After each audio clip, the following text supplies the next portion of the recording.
And we have a lovely, lovely statue. Wait, a glass statue, to be exact. You know, Belky, I don't think this is the way to get marbled abs. Listen, I don't tell you how to live your life. You don't tell anyone anything anymore. Wow.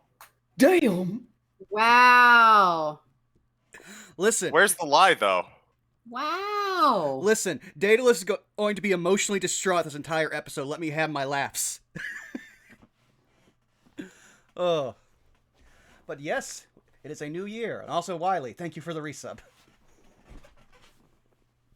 But yeah, I guess we can start going around the horn. Let's go left field. Bob, where can people find you?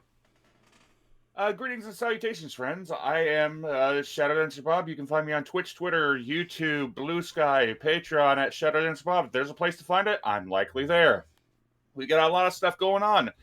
Maelstrom on Sundays. I'm currently in preparation to try to set up the first one-shot of Maelstrom Season 2, which is probably going to involve a pissed-off mob and a burned-down forest. We've got, you can find me playing D&D all over the internet with my various characters, Indare, Denier, and the mad scientist, Gabby. We've got Thursdays, we have Murder Cave, which we're either playing Baldur's Gate, murdering everybody and everything, or we're playing Lethal Company, where we're murdering everybody and everything. Modded Lethal Company is so much fun, y'all. I figured out some bullshit in that game. Mm-hmm.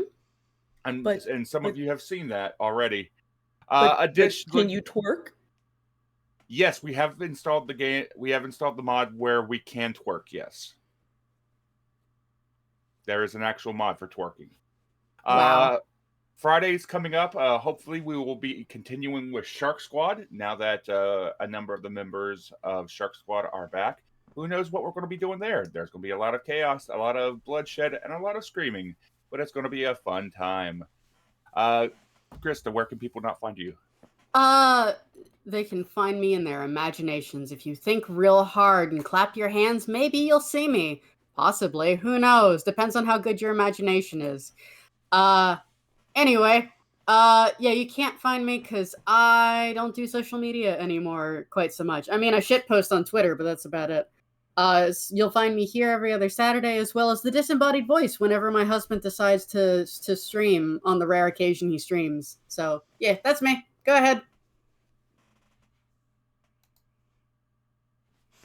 I mean, you gotta pick someone. Oh, how about you, CG, since you volunteered? Sure, I can step up. Hello, I am the CG. You can find me nowhere because I don't much care for social media, but you can find me on Good Beans streams such as twitch.tv/fartingdart, where every other Tuesday we have our Rascals and Rafting game, which is about to pick up. Not this Tuesday, but the Tuesday after. However, be sure to turn into Tuesdays regardless on that channel, as I believe it's on Tart's channel that Legacy of the Deal Breakers. No, it's on Jake's channel.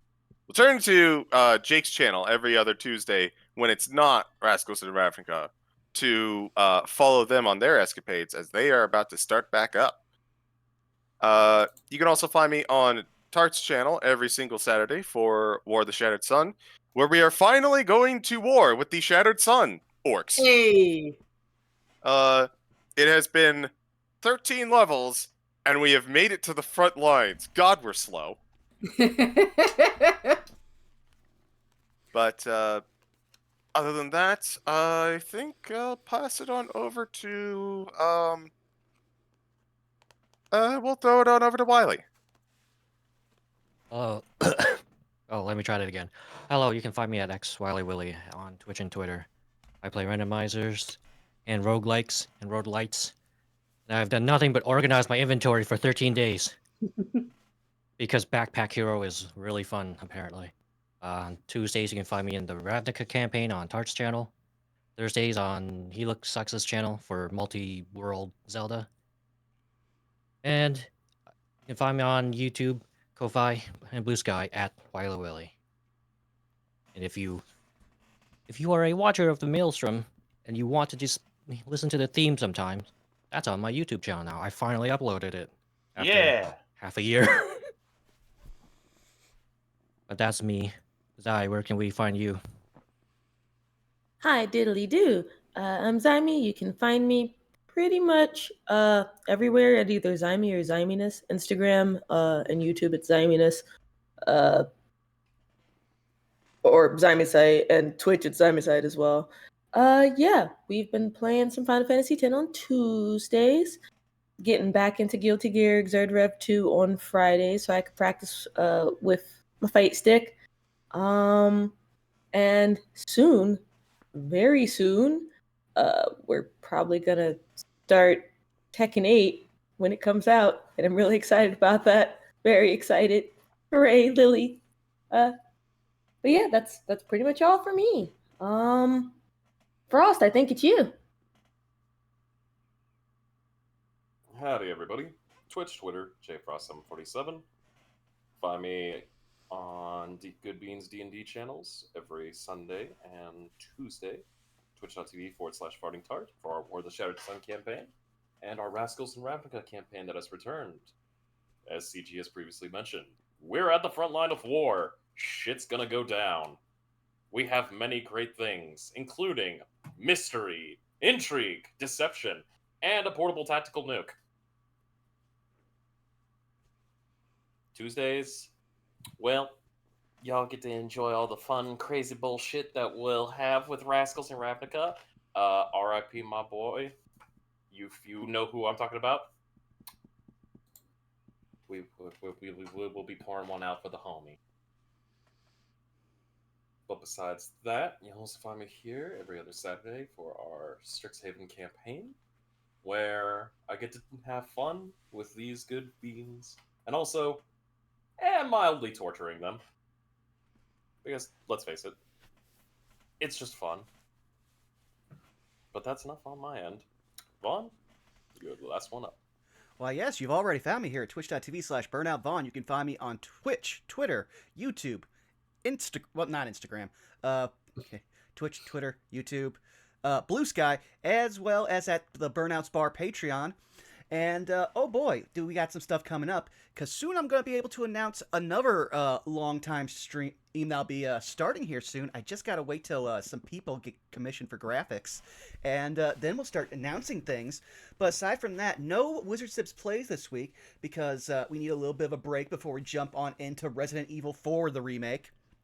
But you can now watch all of our fun in Resident Evil 3, the remake, which that was so, like, just enjoying this week that literally last night after I got home from work, I literally just turned it on and beat it in 5 hours.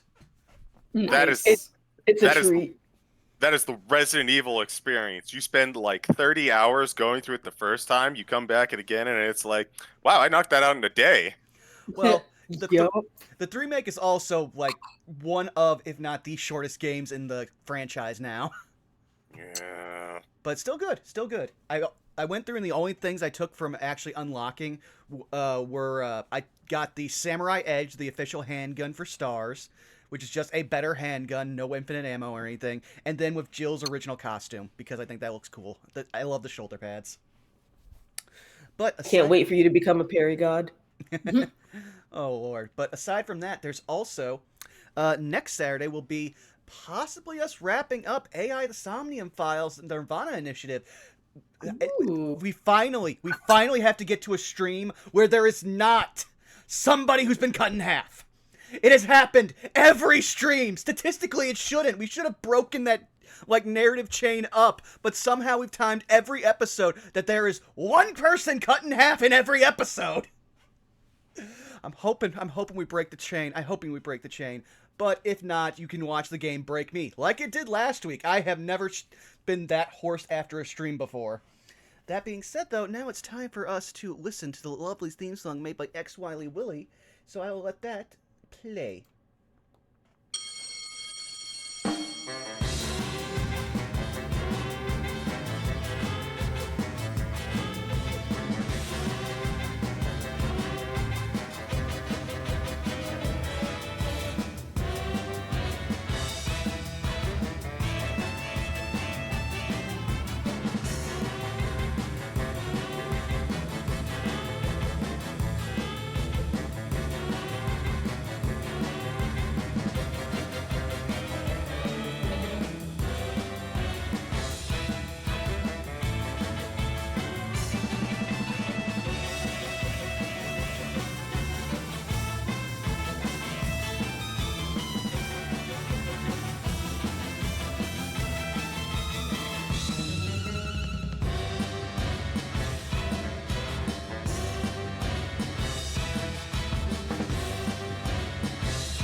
a shitty tortilla food. That was a hell of a thing to come back in on. Look, Hi. we enjoy our south of the border style cooking, especially when it comes to burritos, fajitas, and oh my god, a quesadilla. Or a quesarito. What's that? That is a burrito that has another tortilla over it, but in between both tortillas, there's cheese. Ooh. Yes, please. That sounds good for my tummy. I'm gonna get fat. Honey, we are fat. Honey. It means I get to keep the father figure. Oh, please. That being said, J Frost, if you would, please take us away. Alright, everybody in the back of the cop car. You know, that's actually already happened to us in game. I know. Get in the SWAT car now. Let me see if I can get some music going. Righty. Alright. Whoever has not gotten inspiration yet, who can recall what occurred last time? Oi. I will do my best. We have a volunteer. Yes, we do. Okay, so last session begins with us essentially at the bottom of this cave / dig site with Montana Jim, and at this point we've been tasked with trying to make our way further into whatever this place was, which, come to find out, it was a very deep, trap-ridden dungeon. We almost lose Montana to a gelatinous cube, but with some quick reaction time on the party's part, we managed to pull him out, and he doesn't suffocate on Jello. We encounter some crazy statue traps, some that I believe spat out fire, and another one that I can't remember what it was triggered by, but I think there was like a clear string or something on the ground. I just don't know what it would have spat out if we tripped it. As we make our way through the dungeon, trying to avoid the pits of snakes, we make our way to this very large antechamber that was clearly the main antechamber. And Dare checks the paths behind us to make sure that we're not going to get jumped or anything, while Salas goes up to what seems to be a scorpion-looking statue that's missing a bit of its tail. We don't get to hear this conversation until it's translated over, but basically there is a voice telling him that we have to pass a trial to prove ourselves worthy. If we don't pass the trial, we essentially die or become the new toys for whatever deity had also semi-corrupted this scorpion or this area. And then we also learn that the jackals that are wreaking havoc above ground to our fellow classmates and to the rest of the archaeology dig team, the jackals also have something to do with this corrupt deity as well, although the scorpion doesn't know from where or why. We're tasked with finding 2 items, and we're given a riddle or a clue as to where to find them within this dungeon. The 2 items need to go into a bless you, into a round cavity that's on the end of the scorpion's tail. After yet again some quick parcel tongue thinking with Salas's now pet snake instead of pet cat familiar, and mingling with some fellow snakes that they found in the cavern to get information, and also some quick thinking with looking for the orb that was needed within a room full of scarabs. Thanks, Perdix. We managed to get both items back, put them into the scorpion tail, and holy fuck, we fought like a bone Medusa. And per usual, and Dare was like, man, fuck this bone bag bitch, and tackled the hell out of her and put a bag over her head so that she wouldn't be able to do anything to us, but not before her gaze managed to fall on Belky. And At first, the process was slow. We noticed that our friend was starting to turn, or some of us noticed that our friend was starting to turn into glass. But she could still try to fight back. But after a second attempt and a second chance, to the dismay of several of us, Belky was completely crystallized, and none of us knew what to do. Some of us weren't even aware. Montana Jim tries to search through his bag to figure out what he could use, either, I guess, maybe to help her or to get her to safety, but to no avail. After valiant attempts, we take out Jackal after Jackal, and Salas with the killing blow takes out the bone bag bitch, whose name I believe we learn later might be Gloin. But despite the victory, the party left with Belky in tow, obviously not feeling very victorious, given that their friend seemed to be in a state that they might not be able to retrieve her from. And as they made their way back to the surface, they were greeted by the Sultan, who, as we know now, trying to do something possibly to help our friend. I think that's it. That is it. Zai, please mark down on your sheet 1 free inspiration. I graciously accept. Okay. Very good. Proud of you on that one. Let's see I if I try. can put...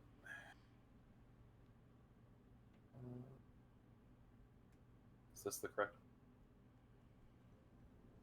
No, that's not.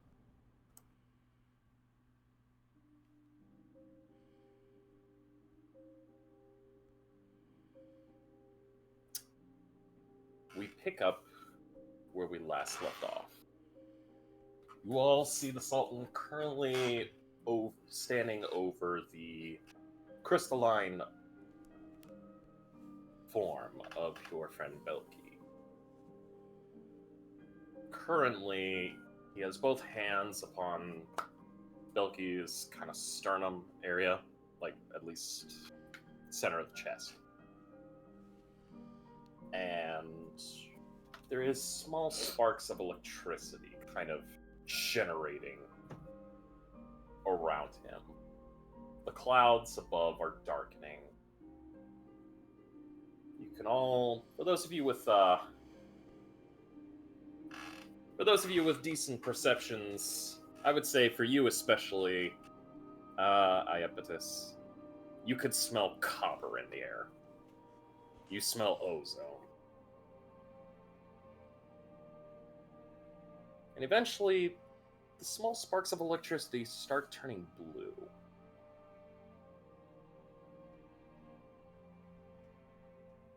A continuous hum is put throughout the air.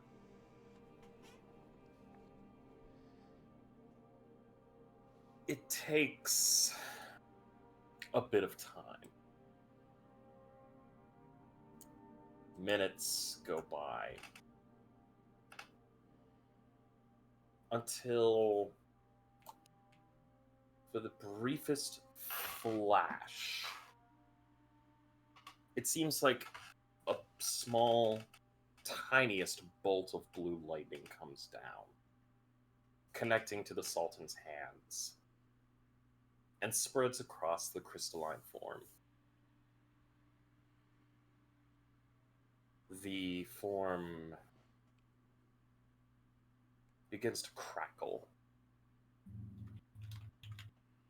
And with it, well,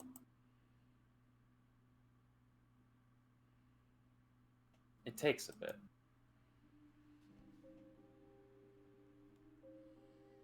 But the glass starts to recede and fall apart, coming off of the form of Belky.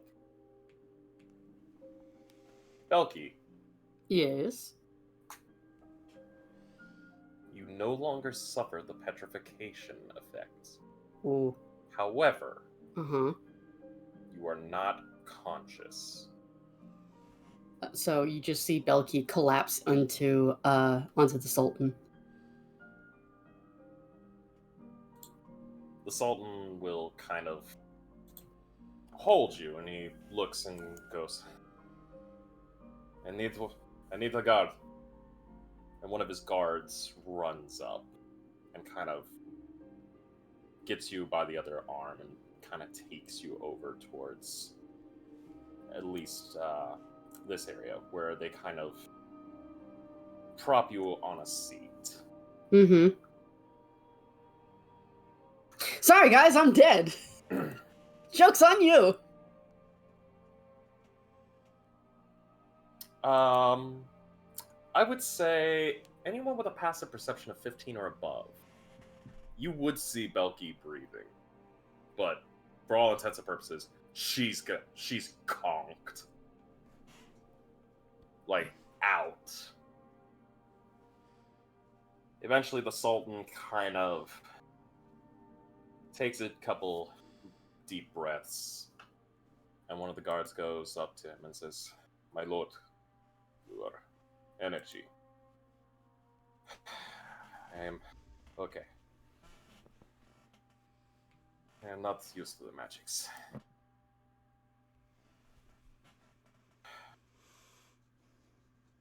Alright. He looks over towards Montana and he goes, "Montana." He walks over. "I would have words with you on what has occurred." Alright. No problem. She gonna be alright? She will be fine. Unconscious, but fine. The rest of you. And he looks to everyone. I would ask that you all be looked at by my apothecariat. And he Why? just... Excuse me. Oh, go ahead. Wise. He nods. He goes, "Come, I have words with you." And the two of them begin to walk towards this tent area. And they both go in. You'll see two guards immediately flank the entrance of the tent. And as you see Sheila kind of start moving towards the tent, one of the guards kind of slams down their weapon. And for the first time, you see Sheila actually not move and back away.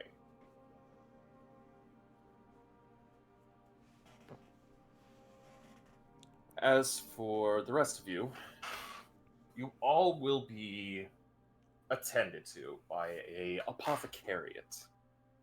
Basically, you see a guard, one of the palace guards, kind of seemingly in much lighter armor, more chainmail, not less platey, kind of come up. They are wielding kind of this white tabard, I should say, over their clothing. There is a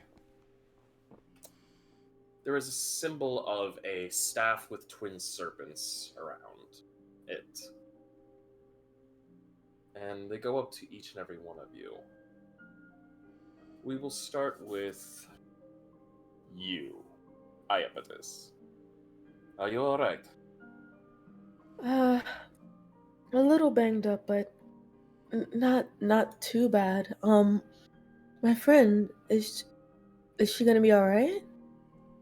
Yes, she will be fine. Right now, she's going to be unconscious for a little while. The body, especially through petrification, takes quite a beating,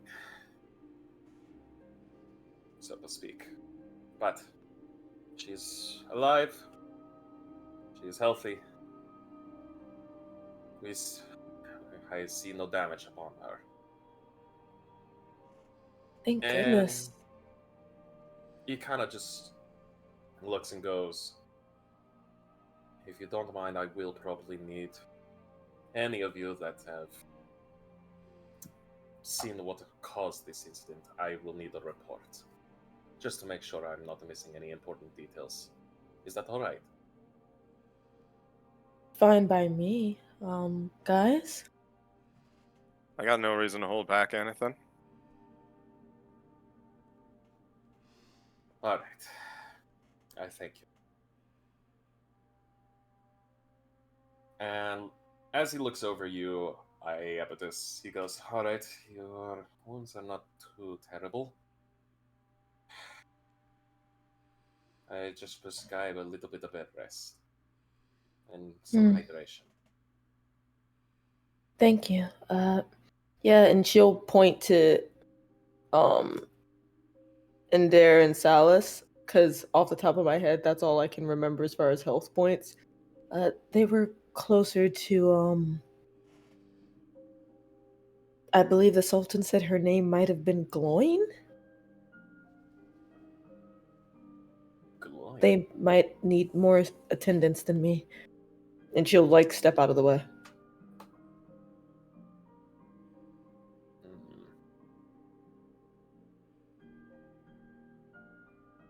He will nod, and as he walks away, one of the guards kind of motions to you to kind of like go to a resting spot.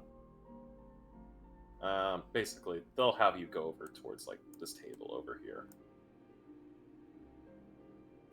Kind of just so that way you can rest up a bit.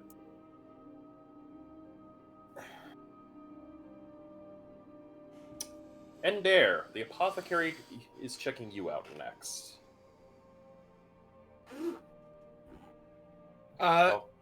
Looking over in there, the apothecary would notice that he has taken some battle damage. It looks like he has a couple bite marks from jackals on the lower parts of his body. Not to mention he has a couple slashes from what looks like some kind of a long bladed weapon. Likely, no doubt, with this area scimitar related, but generally it looks like a couple minor flesh wounds. It doesn't look too bad. Probably the worst the worst focus would be like any kind of like disease or contamination from like old weapons or the tomb or what have you. But all right. Adair digs into his bag for just a second before he eventually pulls out what looks like half of a strange, like, skeletal serpent that looks like it shouldn't be held together, but it still is. Here's a piece of her, and he'll put the skeletal, the dead skeletal head and neck into the apothecary's hand. All right, give me just 1 second. Basically, probably just a piece of the hair that fell off in the middle of the struggle.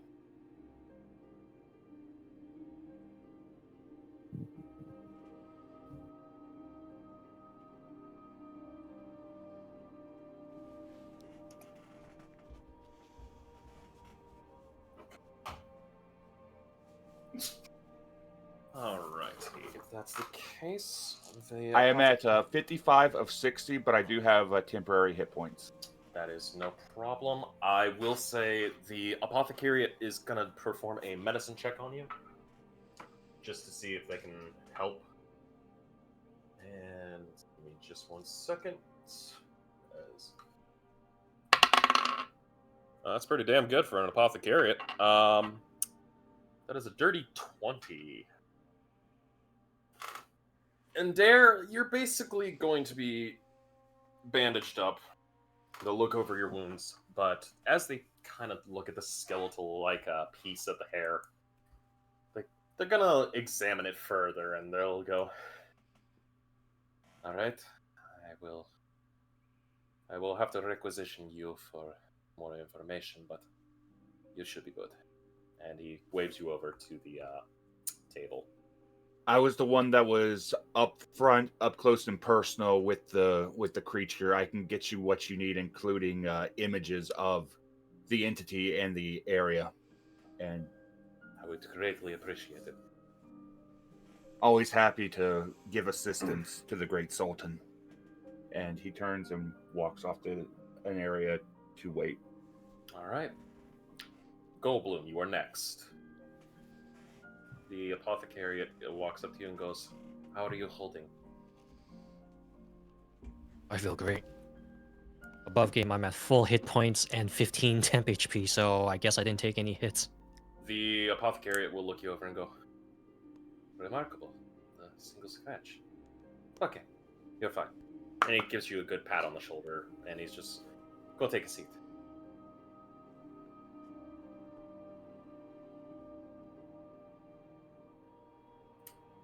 It will immediately walk. Daedalus, you're the next one up. How are you? You'll just see, like Daedalus just, like, shoo them away because he is very obviously uninjured. I also am at full HP with temporary hit points. Alright, the apothecary will nod and just immediately motion for you to go join the table. You're going to watch, he's going to go over to Belky, actually, and he is going to struggle to lift her onto the still active Tensor's floating disc. She is set on a chair. Like, she's sitting on a chair. I know, he doesn't want to leave her out of his sight. And again, she's wearing actually, no, she doesn't have her usual armor. So possibly Daedalus could actually actively do something that requires upper body strength. So yeah, he's just going to carefully lay her down onto the floating disc and take her over with the rest of the group. Daedalus, as you are about to do this, the apothecary will actually look to you and go, "I would not recommend that. Please, I'm going to be the personal physician to this woman." Daedalus just has kind of like give them a look, then just kind of cross his arms, and then just stand right to the side. The apothecary will acknowledge your presence and immediately turn away. He will now look at you, Salus. And you, sir? How are you? Covered in snake bites. Oh, that is... Let's treat that immediately. Alright. Daedalus, you were in... Not Daedalus. Salus. My god. A lot of isses.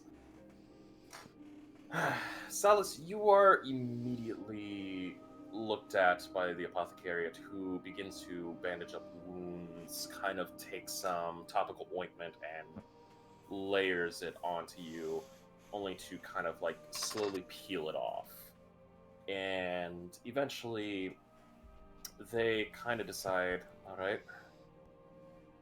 And you watch as they kind of lay like a hand on your back. They're actually going to cast Cure Wounds. Thank you. I could use it. They will pour in level 3.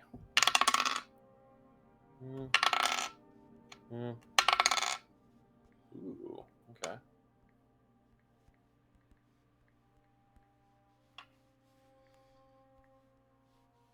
You will get 16 hit points back.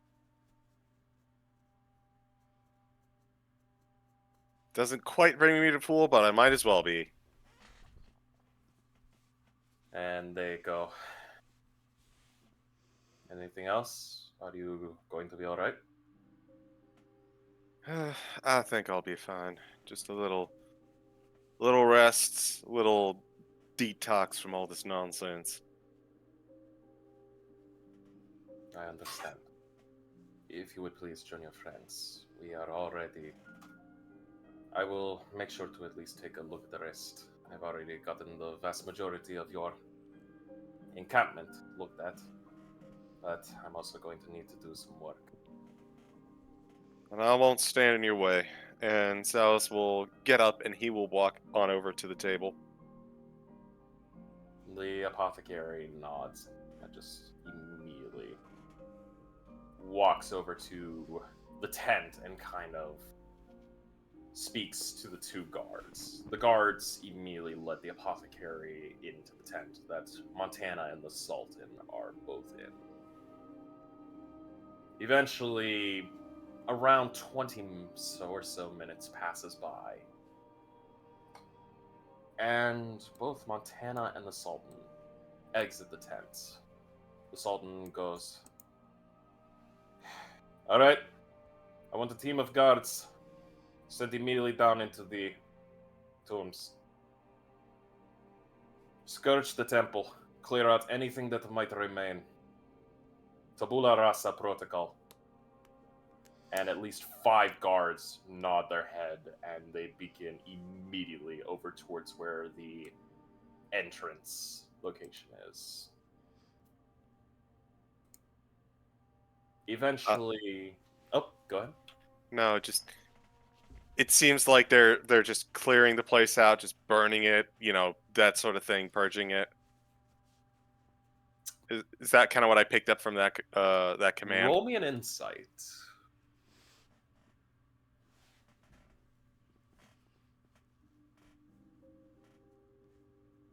21.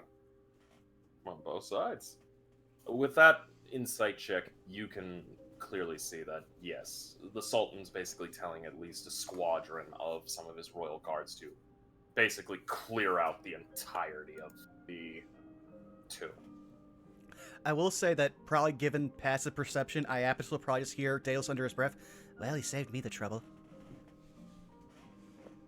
Salus will grimace as this goes, but he will say nothing. Alright.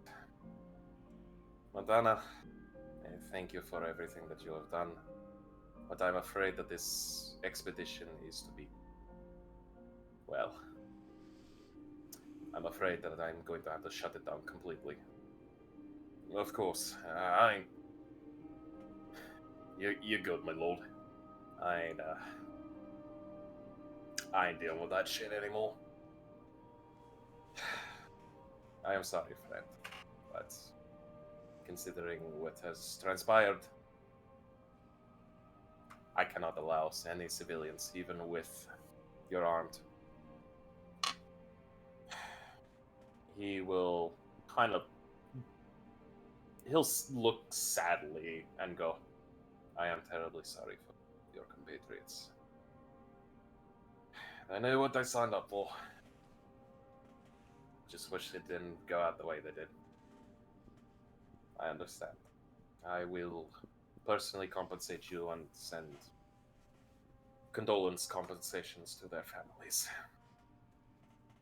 But I will give everyone at least a 24-hour rest period before they are to be escorted back to the capital city. This entire zone is to be labeled desecrated ground. And in turn, it must be purged. Understood? Anything I can at least help with? Just the reports. Go. Tend to your wounded as well. Tend to those that are in need. I will speak with the foreigners. Understood? And Montana just immediately begins to walk off. Eventually, he reaches towards this table area up here, with Sheila kind of following him in tow. He just begins to, what looks like, start pulling out parchments of paper and begin writing. The Sultan, meanwhile, is going to walk by you all. And as he's walking by, he does glance over you all before just continuing his pace. And eventually, he goes to talk to all 3 of the professors. The conversation isn't too long, approximately 5 minutes. And eventually, it seems that all 4 members of this party come to an agreement of some kind. Professor Flametongue immediately just goes, "Alright, students, we will be making our way back to the city of Kalimshan by tomorrow. We'll have at least one night's rest. The Sultan's guard will remain here with us, as well as the Sultan, just to keep watch. But I advise that everyone please do not leave any items that you brought here.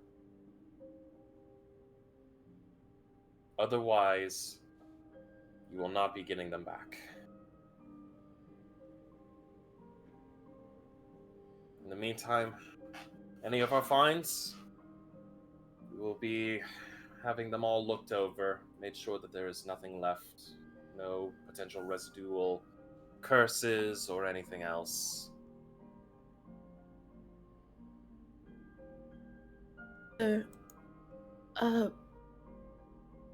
Is the Sultan really just gonna destroy all of this? If he Professor- didn't, I was going to have it. Professor Flametongue kind of grimaces, but goes, "I'm afraid for the safety of everyone, the entire site is to be condemned. On orders of the Sultan, everything below ground is to be purged. Above ground, well, the sands of time will reclaim it once everything has been clean slated." But it seems like it would almost double down on all the loss. I mean, from where I'm from, sometimes the emotions of people affect a place. Maybe this place had so much negativity that this is what happened to it. There's no way they could try to cleanse it? Like, bless it somehow? The Sultan actually walks over to you, Iapetus. He goes, "My dear, I'm afraid that this is powers that go beyond the normal. This site is corrupt. From everything that I have been told, and I'm still gathering investigations. Hence why I've deployed a team of 5 of my Dark Wardens down into these areas. They will suss out everything, but until I can get an absolute concrete report, this entire place I am condemning to full destruction. An incident has occurred, one that I cannot turn a blind eye to, especially to a multi-foreign group such as Strixhaven. Hence, I have made my decision. For the safety of not only everyone at this camp, but for the world at large, destruction is the only method." Salas maintains his sour and somber look as he's just taking this all in. Quick question above game. Did Salus let the party know that the Scorpion had said something about another deity corrupting, I guess, the deity that originally was there? No, because we got thrown straight into combat at that point. Gotcha. Okay. I asked because I didn't want to say something that would have been meta. So then, yeah, Iapetus will just somber look on her face, looks at the Sultan, looks at Belky, doesn't say anything further. I am terribly sorry that this has occurred to you all. I am hoping that with the destruction of this area, we will never have to worry about this incident ever again. But now I understand I must send many of my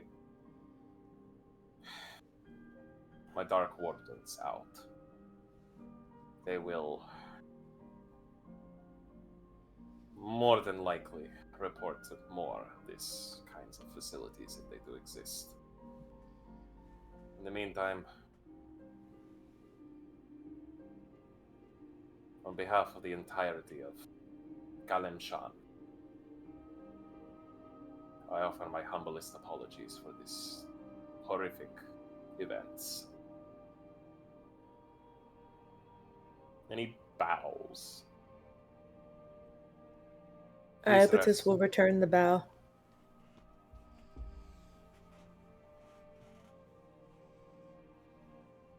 Now, if you excuse me, I need a drink.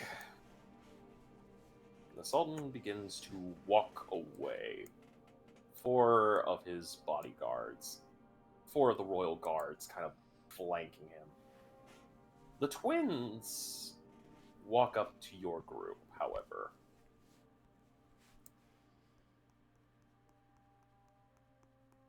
They look to you, Iapetus, and they go, Lady Iapetus, Yes?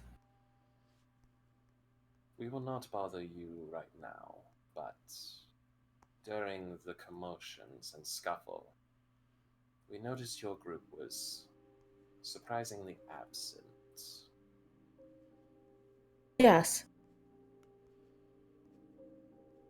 All right. We will discuss this more. But for E- now, Oh, okay. rest. Go be with your friends. Sure.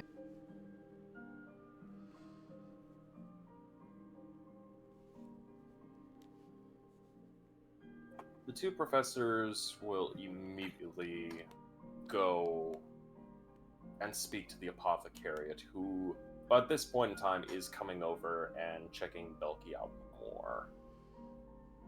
The professors also seemingly are doing what they can to assist.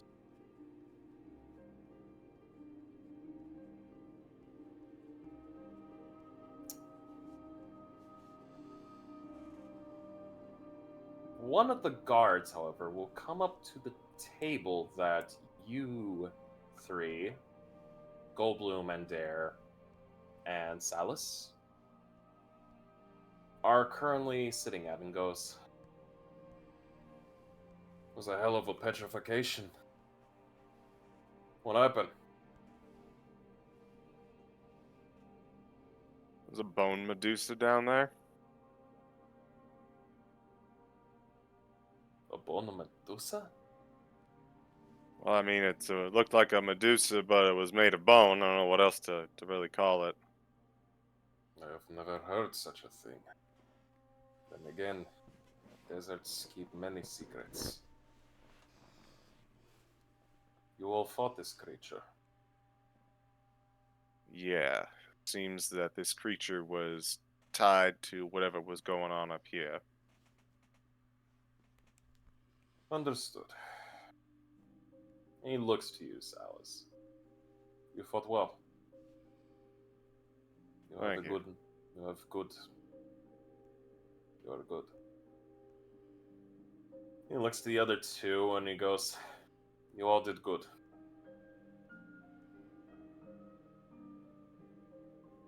Count yourselves lucky." And Dare gives a little bit of a grin. I'm just happy that we were able to spot the jackals incoming, get the alarm out before anything. You saved plenty of lives. Had you not given a warning to everyone, I'm fairly certain this would have been much more of a bloodbath.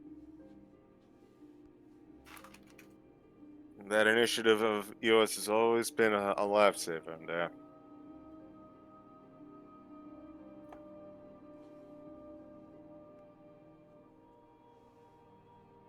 With that, the guard kind of just nods and walks. For all intents and purposes, I will say everyone here will be gaining the benefit of a long rest. Now to choose Yay. spells. Do. You all will receive your hit points back, your spell slots back, any resources that are requiring of a long rest also come back.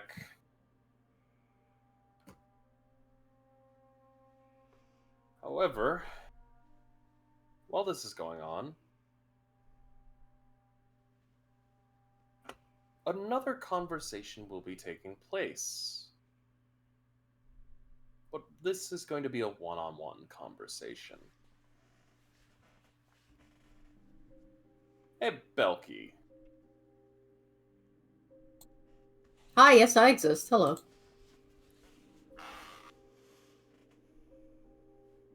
You have been unpetrified.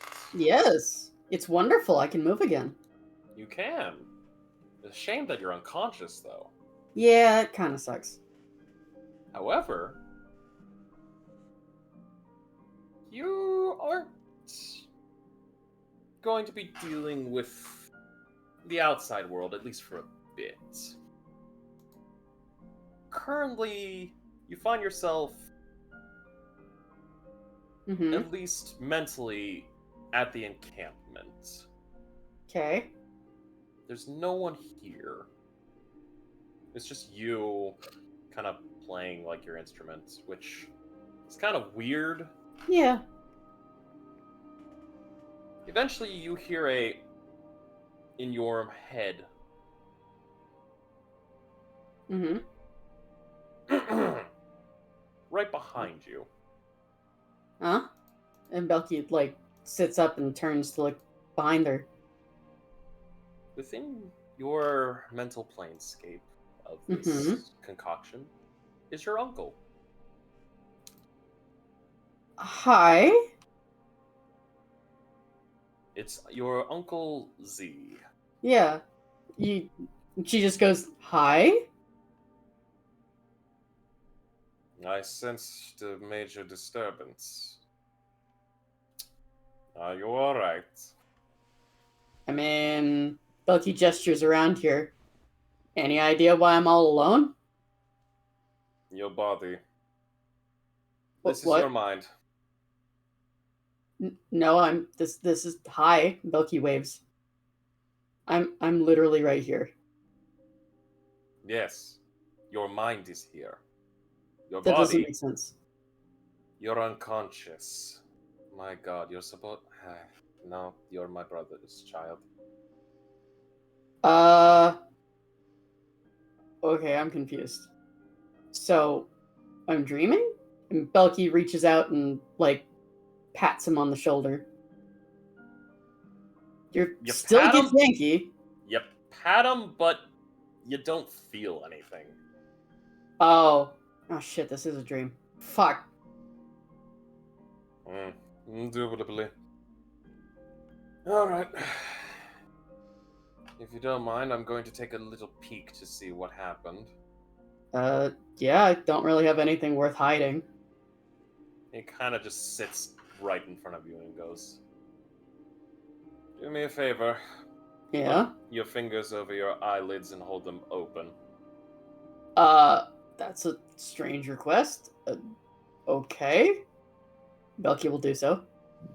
As you do that, you watch as your uncle kind of leans in closely to your face, staring directly into what you basically assume to be your eyes. She leans back as he leans forward.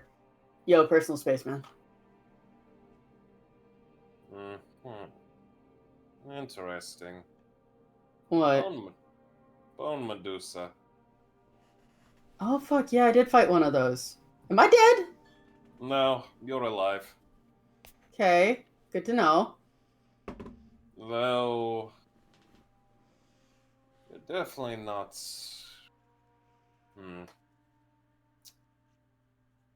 I wouldn't say you're in the roughest of shape, but you're definitely not going to be waking up anytime soon. Okay. So how are you able to talk to me? We're blood related. Yeah, but like, yeah. My dear, I'm a master of the arcane arts myself. I'm the most intelligent one of the three. Okay. That doesn't explain, what's what, but all right. Dream walking. Yeah, okay.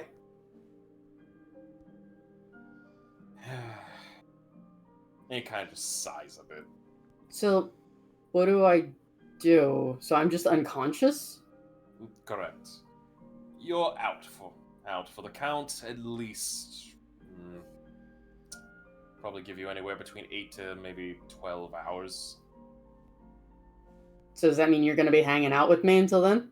Oh dear God, no! I've got important things to do. I want to check up on, make sure you aren't killed. Wow! I mean, I suppose it's sweet that you came to check up on me at all. Like, Dad probably wouldn't have put that past you, so, points for that. As I have said, my dear, we've all grown in one way, shape, or form. Anyways, you're alive. That's good. Yeah. You won't have any trouble. So, I turned to glass. Correct. Like, not stone, but straight up glass. How the hell am I not dead? Petrification is a very unique conditioning. Technically, you don't die unless whatever petrified form you took is destroyed. Then, in case, you're dead. Yes. But, like, what exactly made me not, I suppose not dead? Who fixed me? I don't bloody know. I'm not there. Oh, I'm well, only I in your figured head. you might possibly be. My dear, I don't know. You said you had spies at Strixhaven. I have contacts, not spies. I'm All not right, some well, hostile foreign nation. listen, we're dealing with cultists, so like, I am Hey, very well familiar. are you? Who hasn't tried utilizing power that isn't theirs for their own gain? I mean, I figured you had an inkling as to what was going on, but I didn't know you knew about the cultists. Do you know anything that I don't know about these fuckers? First, I don't know enough about them, or at least not yet. I'll find out. I already have one associate over in near your campus who I've personally requested.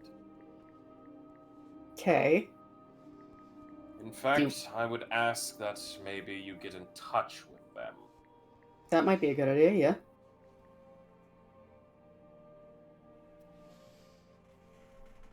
In the meantime, I need to do my work, and hopefully not deal with any repercussions of my artifact going missing. Are you gonna tell me who the contact is? A Forge Master. One of Hell's finest. I'm sorry, what? Why are they up here then? Where do you think we recruit people? You're not allowed back there, from what I understood. I'm not. They are.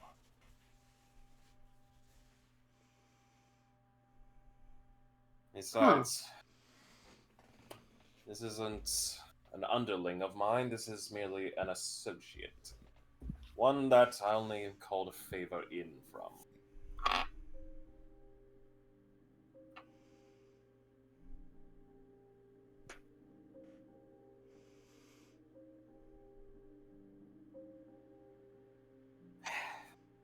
I'm just glad to see you are not dead.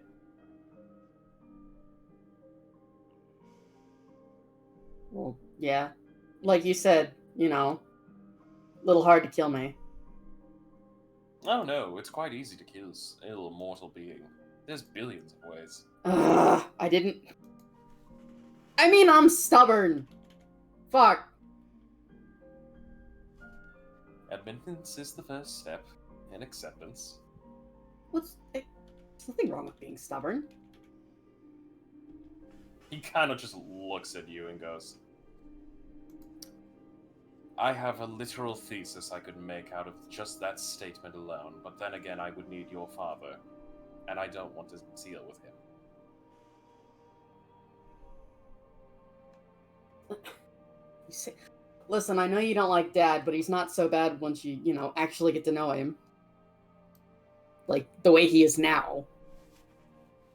My dear, I understand that we've had enough time to change in many regards. It still does not change what we are. What, Archdevils? We're not archdevils. Not anymore. I mean, what would you consider yourself then? Walking blasphemies against God. Even if you were Archdevils, that would also be true.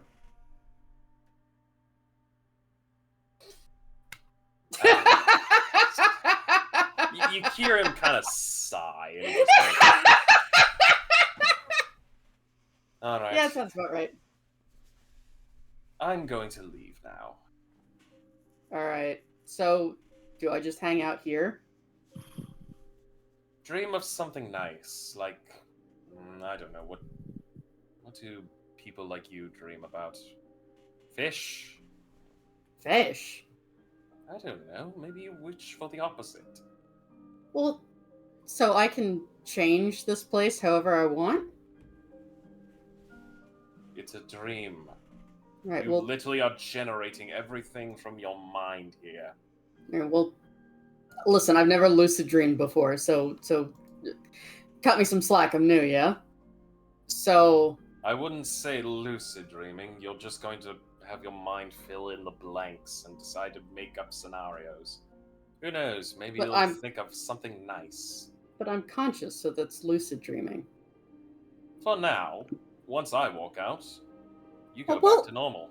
Well, then hang out here for a minute. So like, listen, you've never been able to attend any of, like, Dad's concerts or anything like that, right? I don't care for that. If I want to hear the screams of a dying cat, I'll just walk outside. I mean, don't say that. The music's really good. Would you at least listen to some of my songs? Doggy, roll me a persuasion. Alright. Actually, need Say- to pull up his sheet. Character sheet here. I'll have you know, I'm also an up-and-coming performer.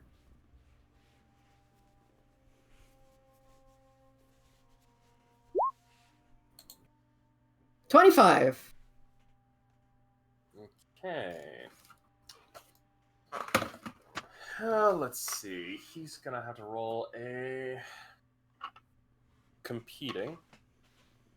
He'll only use straight charisma. Oh, that dice went flying. Try again, my love. Yeah, he ain't beating that. Why would he get? He just ain't beating it.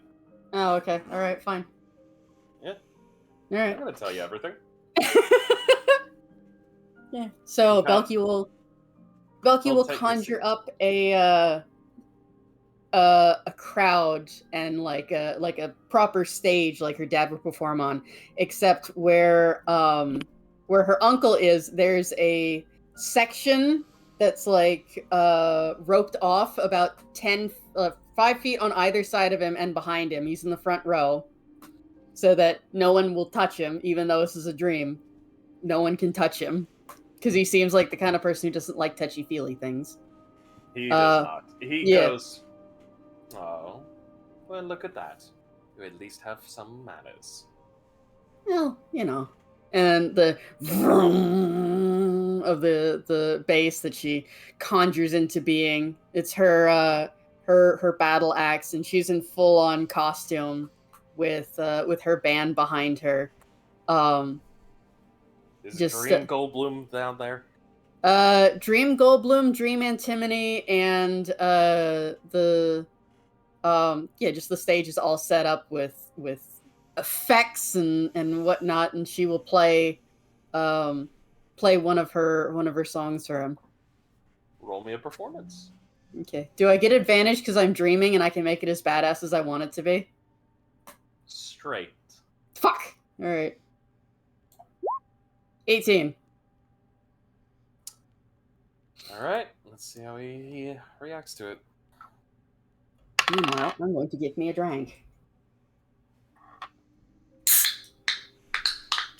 There we go. Damn, I could hear that crisp. I'm only just now opening it. I know. He listens intently, and eventually, as the crowd's roaring, he kind of lifts up a hand, and the crowd goes silent. And he kind of just goes, "Not bad." Damn, man, you muted my crowd. I didn't know you could do that. My dear, when you live as long as I am, and you have as much knowledge as I do, you'd be surprised what you could accomplish. Hence why I'm saying, please, for the love of God, study. I mean, do I have to study if I pick other people's brains? Both. Fair enough. So, any chance that I can, hit you up in a dream again sometime at Strixhaven? Maybe you can help me, study? No. Oh, come on, Uncle Z. First and foremost, that school has more protective layering than you'd expect. So it's stronger Me. than you. There are things that are stronger than me, yes. Oh, shit, I was just taunting you. Alright, well, fair enough. I'm smart enough to admit when I'm beat, my dear. So you're smarter than Dad anyway. He had the pass to get in, and decided to stick a bone devil or something inside my shadow to watch over me. Somebody found it, and now he got kicked out of Strixhaven. Yeah, he was always one for trying to be a little sneaky. Also, Bone Claw. How do you know? My dear, I've dealt with every creature under the sun. Okay, but who told you? Because I'm pretty sure that was something that was between me and one other person. Well, other than Dad. You realize I just read your memories, right? All of them? Yes. Oh. I'm not explaining anything that you saw. You don't need to. I'm going to have a very long Earl Grey tea bath just to remove half those memories. I mean, some of them were pretty fun, though. And some are just downright degenerate, and why I realize you are definitely my siblings. Listen, Props. the only reason I'm in Strixhaven because of Ma. I wanted to keep touring with Dad. Your mother's the one good thing that ever came out of that. Yeah, well, you'll have to ask them about how they met. I'd rather not. Why? Mom, like, you and Mom would get along. She's definitely more the intellectual. Even though she's well, decked out to be somebody who destroys mages. Again, already has a complicated history with your father, my brother. I don't need to deal with that. Mom? No, it's not complicated. They just have an on-again, off-again thing. That's great. And he kind of just stands up and goes, I'm leaving now. Aw.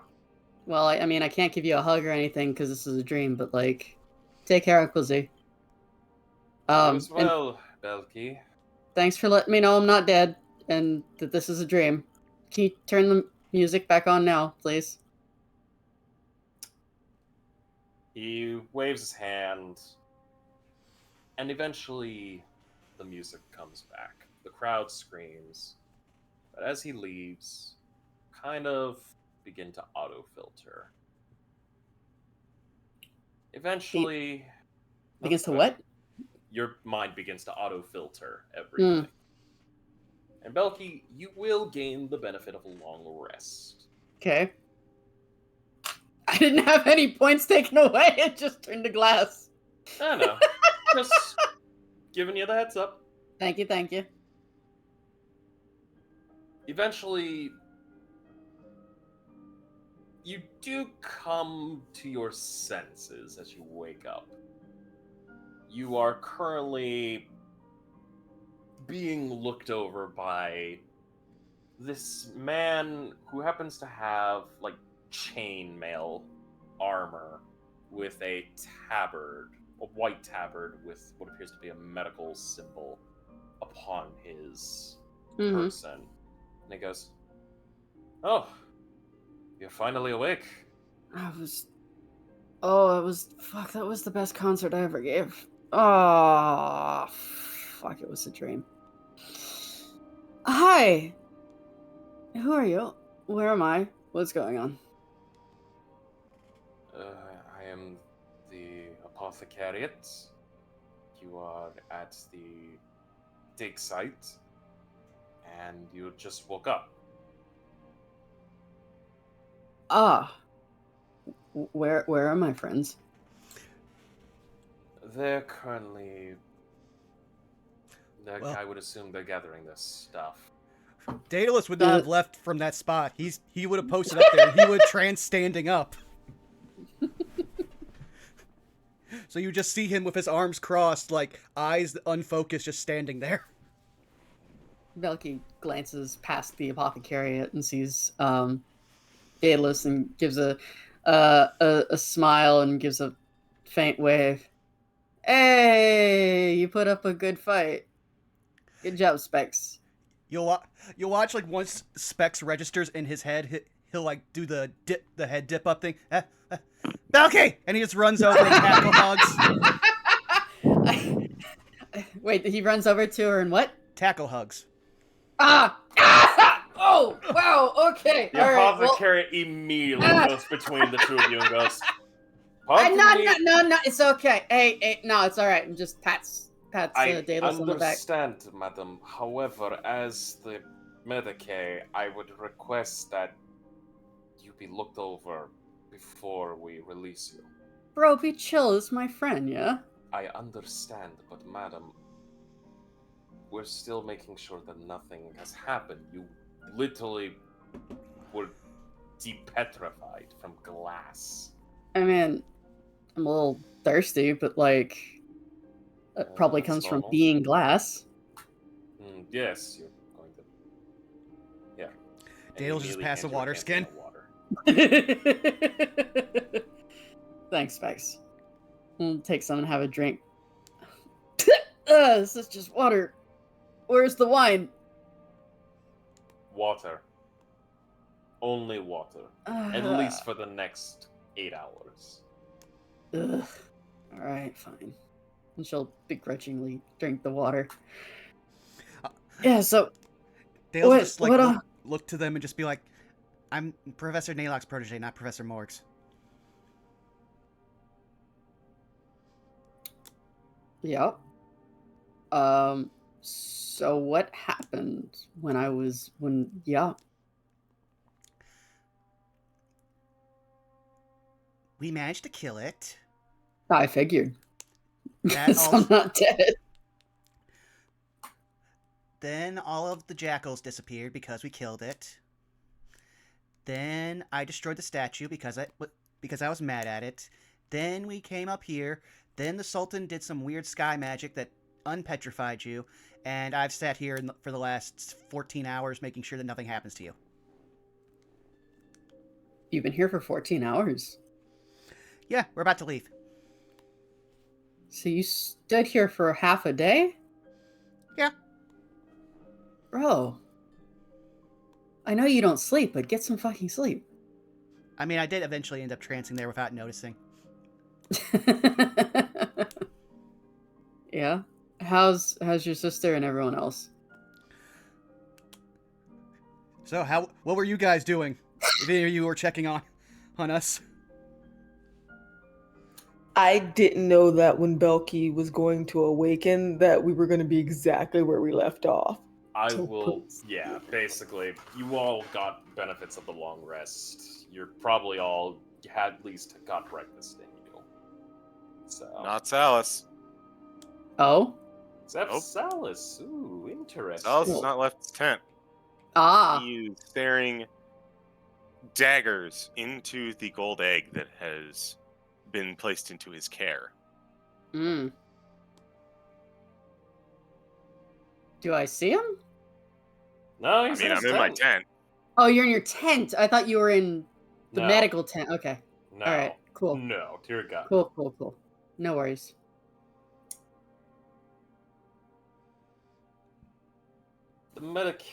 The apothecary would kind of immediately go, all right. He gets up. I must inform the guards as well as the lord of this.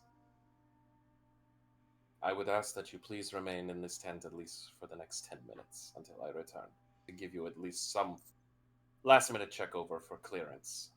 Yeah. I don't think Specs is gonna let me get up anyway. Belky chuckles and like pats him on the back. And the apothecary kind of just goes, thank you. And as he walks out the tent, we'll shift a little bit. Okay. I will say at this current time, the teachers, and as well as many of your fellow students, have begun packing their items, their supplies, and whatnot. The guards have kind of decided to assist with this. They're loading up onto some camels. Some of the guards have even loaded up onto some horses that they have kind of came in on. While this is going on, basically, a guard will approach everyone barring Daedalus and Belky, who are currently in the Medicaid tent. Meaning I will say Iapetus, Goldblum, and Dare, and Salus. You are being personally summoned by this guard on behalf of the Sultan, as he wants to get your sides of the story. Oh boy. Do you think we would have a chance to chat with each other before we get to the Sultan? I'm going to say no. Got it. I'll take a point of exhaustion if it means that I get some time to look at this egg before the Sultan. I mean, did you not at least get sleep? Are you going to forego the long rest? Salus honestly just wants to investigate the shit out of this thing. Like, Alright, then I'll say you will have a point of exhaustion on you. mhm. So, please mark that down into your sheet. Meaning you will have disadvantage on ability checks. That's fine. But yes, all four of you are being summoned. The Sultan will currently be occupying He'll actually be occupying spot number 5.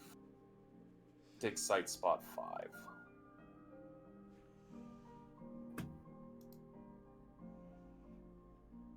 Then when Iapetus has a chance, like as they're all like walking towards the Sultan, but not quite within earshot, that little scarf that she had covering her head and a little bit of her face just to keep sand out, she'll actually use that to cover her mouth and like send a couple messages to her friends saying, so are we talking about the voices or no?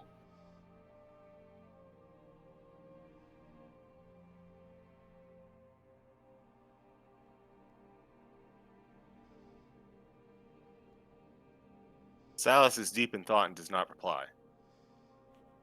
And Dare is gone. Bubba the counter. He got summoned. He started walking in that direction. You stayed to make messages. No, she's still going. She's doing it as she's walking. Yeah, okay. So basically, it's just like quick, like text messaging, Hmm. in a sense. Mental texting. Mexting. Basically trying to imply our same page for what we're gonna tell this person. And Shit there that we gives a should. shrug. Like, as Oh, far as I know, he hasn't heard any of the voices. Okay.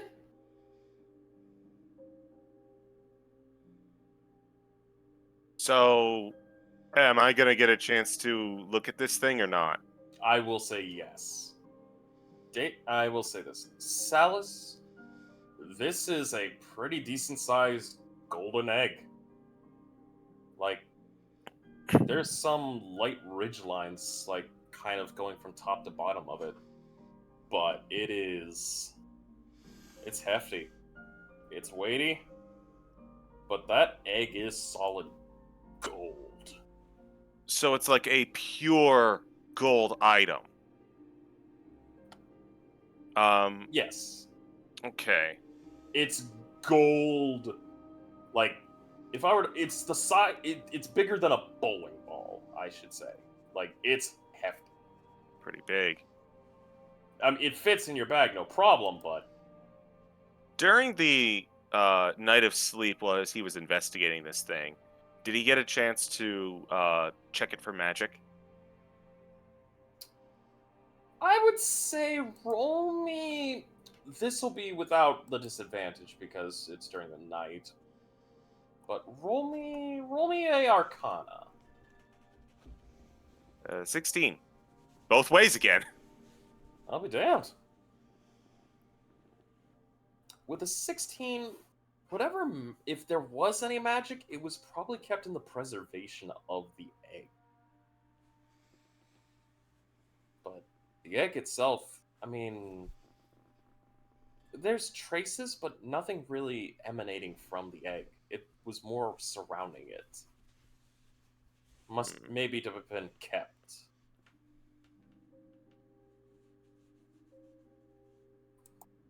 There aren't any markings or anything. It's just like pure sheen, like flat surface, solid gold. Mm-hmm. Okay. I throw it at Salazar. No. Okay. I guess he will follow along then. Alright. I'll just move your token.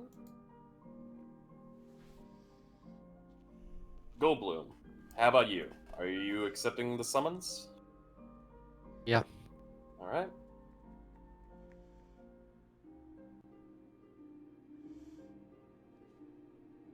And you as well, Iapetus. Accepting it. Take a moment to get yourself ready, but yeah.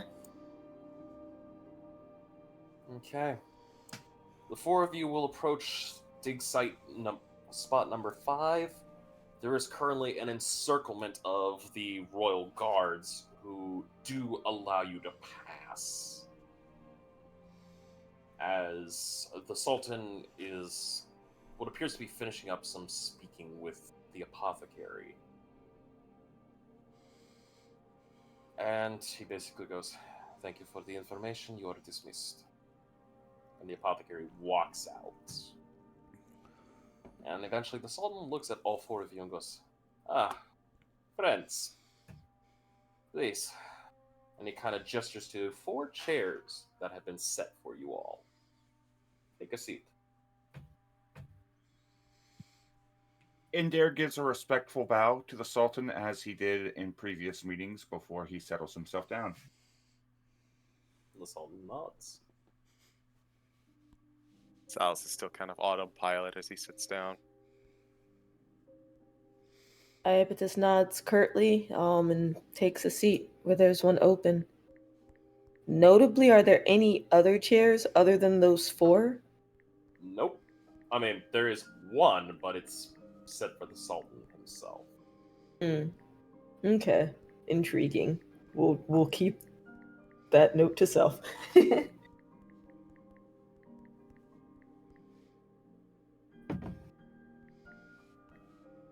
Alright.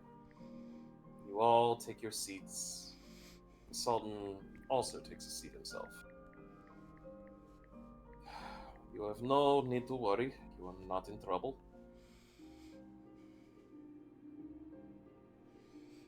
However, I do have many questions I would like to ask. I would like to get the other perspectives. I have Montana's story. But I would like the rest of yours. I will not bother the one that is in the medical tent, nor will I bother your friend who is recovering from the petrification. And he kind of looks to all four of you. I will say this right now. None of you have committed any crimes or anything else, but I would ask that you please be as honest as you can. Hide no details from me.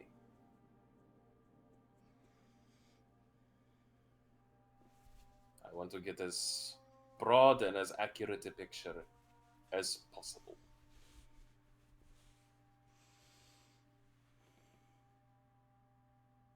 All right. Above game, who wants to go? That is up to all of you to decide.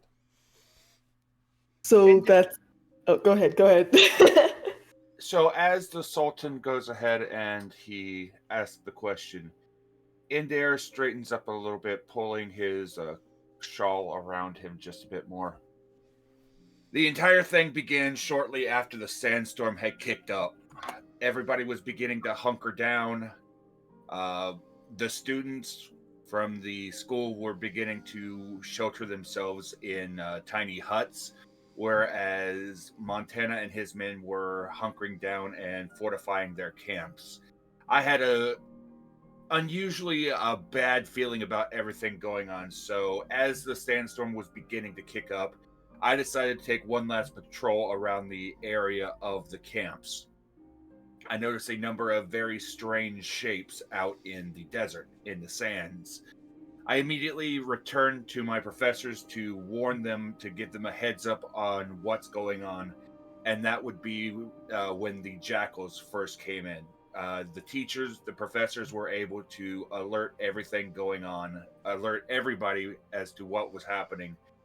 And that's when the professors, along with a number of Montana's men, engaged the jackals. At that particular time, I was preparing to join them in the fray until Montana grabbed me and led me away to what I thought was safety. Turns out he led me down into the catacombs where where I found the rest of my friends waiting. We began the investigation into the catacombs, assuming that the sandstorm and the battles were too dangerous up above, finding a number of traps, a large amount of traps, some of them cleverly built, alchemical traps. We even found some kind of a ooze monster guarding one of the hallways, which we managed to help Montana as he decided that he wanted to scout ahead, being the most experienced of us. He pulls out the vial of goo. We managed to acquire a sample of the beast after it was slain. It was relatively sedimentary, and we were able to slay it quickly. Wandering deeper in, we came across a large chamber at the very end of it. It looked like the ruins had taken significant damage over the years. But while the rest of my party was investigating the primary statue, which was a large scorpion with two large red jewels for eyes, I separated from the rest of my group to keep an eye out on a nearby passageway that we found leading out of the chambers. Something didn't feel right, so I wanted to keep an eye on it while they were investigating everything going on. Later, we eventually found that there was something that was needed for the statue. The statue was missing two halves of this circular object, and we had to retrieve what I can only assume was some kind of a key. We go out. We manage to parlay with some serpents through use of familiars and magics to obtain one half, as well as being able to obtain the other half of the key from a massive horde of scarabs. We were able to successfully deal with both with no combat, no kind of issues or problems. It was brought back, the key combined, added to the scorpion creature, and then right after that, the bones all around us began to shift, change, grow, and reform themselves into this creature. And he reaches into his bag and he pulls out a prepared piece of parchment with the with images of the jackal creatures as well as the bone Medusa, which he will extend and offer to the Sultan. The Sultan will take these items. Specifically, one of his guards kind of comes up and takes each item. He actually motions to inspect the vial of the ooze. Mm-hmm. He'd hand that over willingly. All right. Combat began shortly after. As the frontline fighter of our group, it was my job to get into the creature's face. I noticed that as it took a look at one of our compatriots, half of her body turned to glass. Recognizing that this was something having to do with the head of the creature, I jumped upon it and shoved its head into a bag that I was carrying at the time in order to try to avert its gaze and stop the snake creatures which were attached to its head from being able to attack the rest of us. Unfortunately, I wasn't able to see too much for the rest of combat, of that particular combat, due to the fact that I was trying to focus on controlling the beast's head and protecting the rest of my party. I have recovered some pieces of the creature, which I have given willingly to your apothecary upon being looked at upon our leaving. But as the creature was beaten, we turned and saw that our companion Belky had been completely petrified and turned to glass. It took everything that we had to be able to get her out of there, even after as the storm was beginning to settle down. It appeared that the jackals were living underneath were living inside the ruins, having multiple ways in and out of that particular area through, I assume, various passageways. And that is everything that I can recall from the encounter. The Sultan nods, and he turns to his guard that currently is examining each piece of evidence that has been given to him. The first one he looks at is the ooze container, and he goes, "Propo gelatinous cube." And the Sultan nods and goes, "As to be expected. The rest fits the description of everything else." And he kind of takes the parchment of at least the jackal creatures, and he goes, "I ask this. These creatures, were they bipedal or quadrupedal?" If memory serves right, J. Frost, they started quadrupedal and then they turned bipedal, yes? Correct. At the very beginning of the fray, they were initially quadrupedal, but over the course of the event, they shifted into a bipedal form. They also started wielding weapons at that point. And he kind of murmurs under his breath. For those of you, do any of you for no draconic? I do. Alright, you do. Anyone else? Because I don't have comprehend languages up.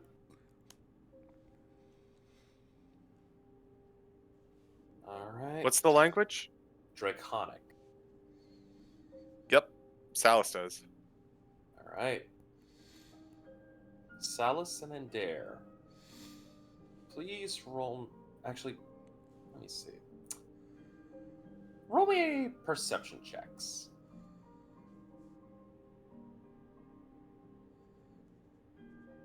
22. 16 again. God damn.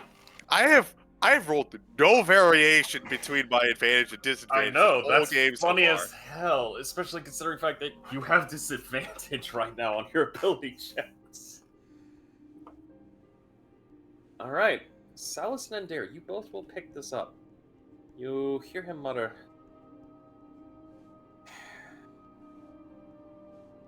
"Were-jackals. Damnable shifters."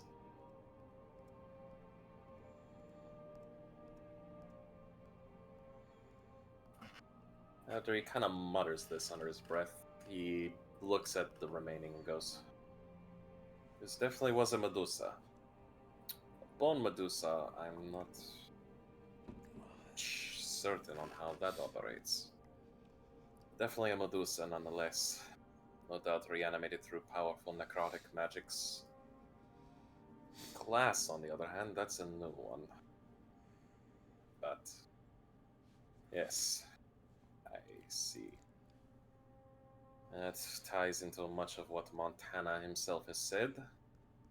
We've also discovered a nest of vipers, as well as some undead creatures down there, as well as hordes of horde scarabs.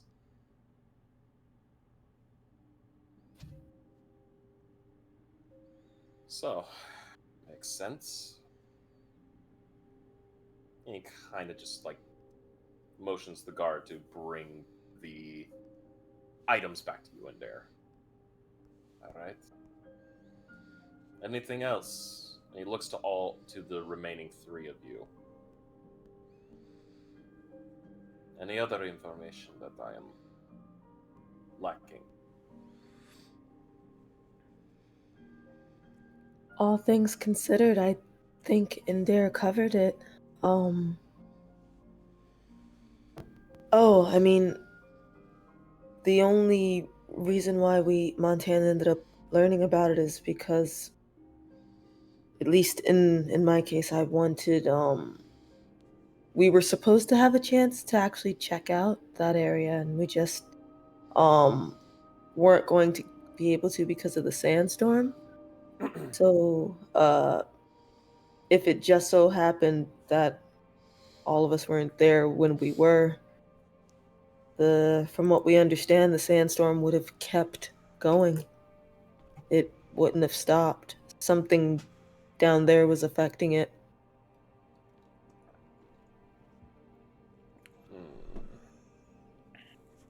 He nods. I understand.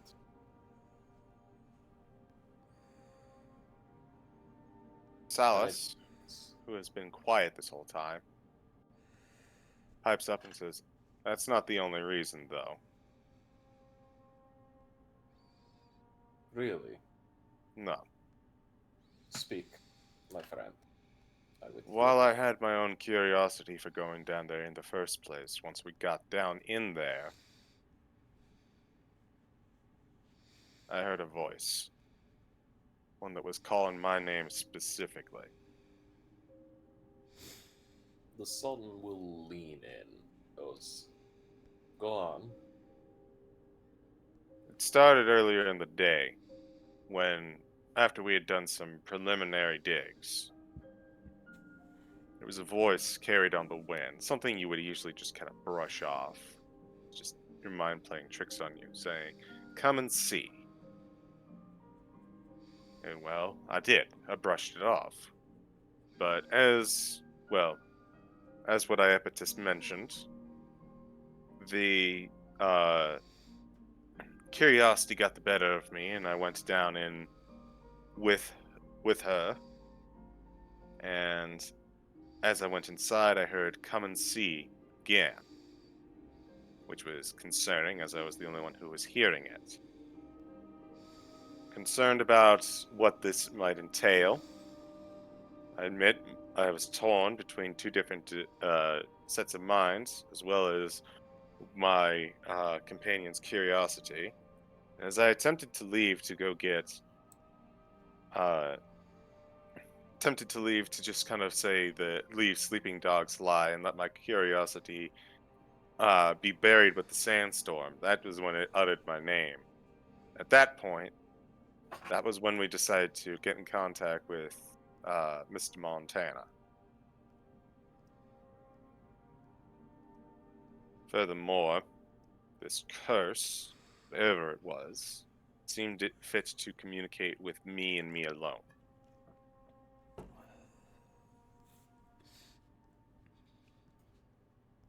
I see. And pray tell, what did it entail? Seemed to want me to partake in this trial that was previously mentioned. I act as sort of the guide in all of this, if it were, the interpreter, bring us to the statue that triggered everything. I don't know what its end goal was. Maybe it just wanted maybe it just wanted someone to stop this whole thing. It made mention that a trial was involved, which was supposedly the Medusa. But at the same time, it was aware that there was a curse attached as well.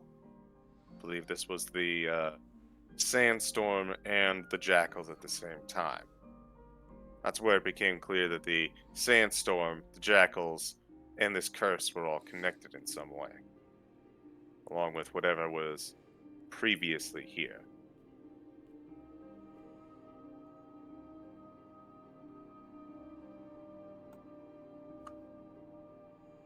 I see. And he kind of just like puts his fingers to his, like kind of crosses his hands together, puts his fingers up to his mouth. Is there anything else?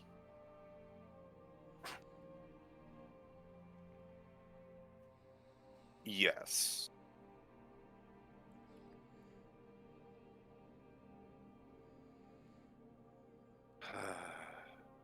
We've been debating this, but I think this bears bringing up. Once the trial was over, the statue that seemed to be the source of it imparted something to us. Something that seems to resonate with me in particular. And he's going to reach into his bag and he is going to produce the egg.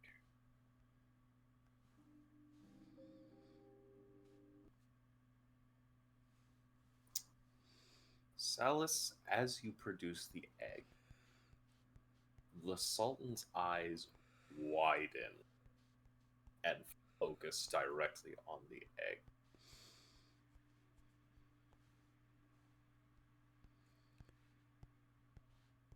You will hear him kind of begin muttering what appears to be prayers in his native tongue.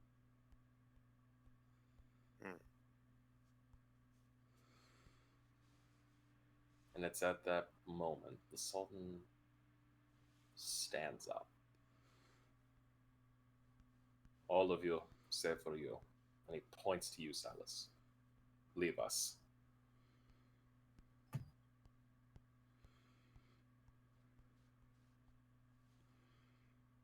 Salus gives a stern but reassuring look to everyone.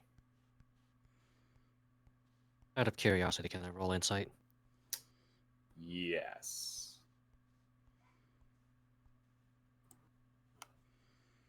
Two pats on Salus's shoulder as Indare is walking away after bowing to the Sultan. Okay. That's a 19.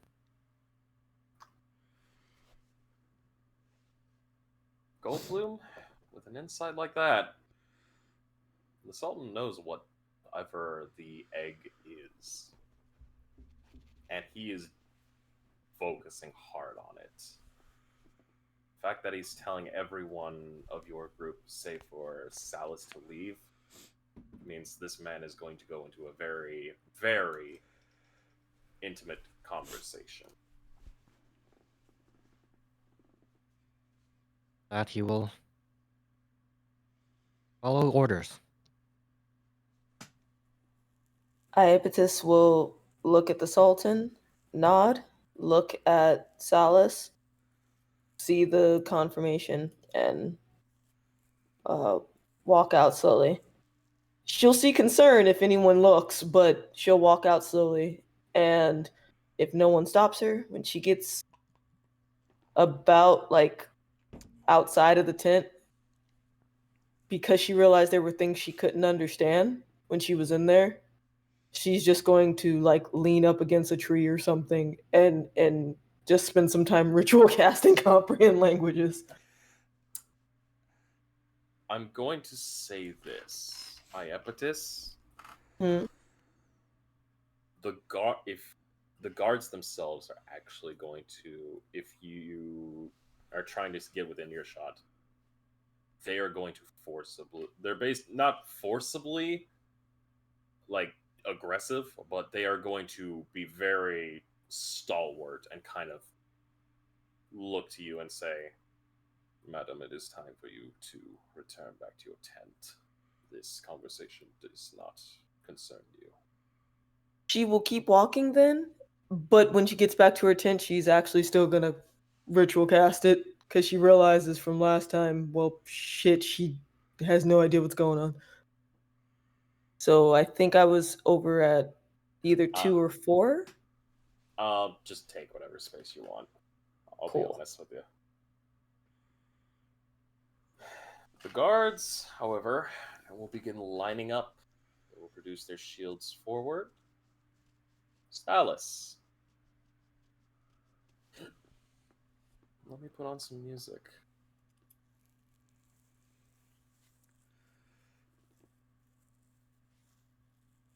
Is this the correct one?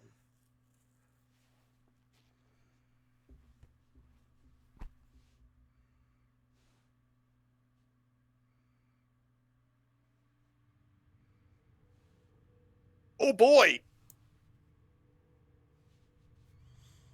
Yeah, that fits the mood. Stylus, the Sultan begins walking towards you. Uh-huh. There Stylus, is... Oh, go ahead. Salas has a look on his face of, I either did something really good, something really bad, let's find out.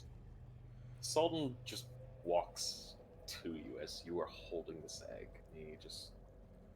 His focus is absolutely lasered on this egg. He slowly begins to raise his hand, both of his hands, to kind of touch the egg. Can I get a measure of intent? I would say roll me an insight, but with disadvantage, because you are still under the effects of exhaustion. Correct. 14.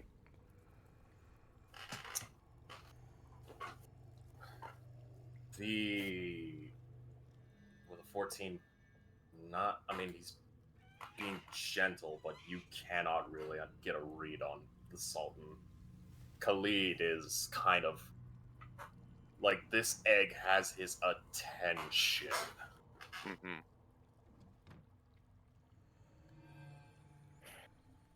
Salas will tensely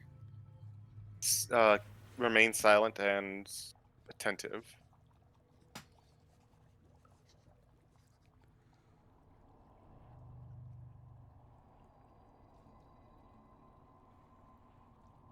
By the Great Mother. And he kind of just touches the egg. He feels it. He just slowly begins to caress the egg. It can't be. Then he puts his head to the egg, his ear to it. Could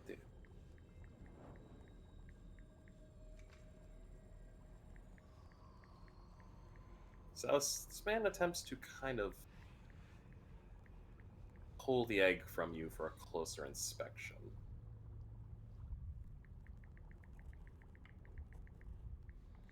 Oh, I can't stop him.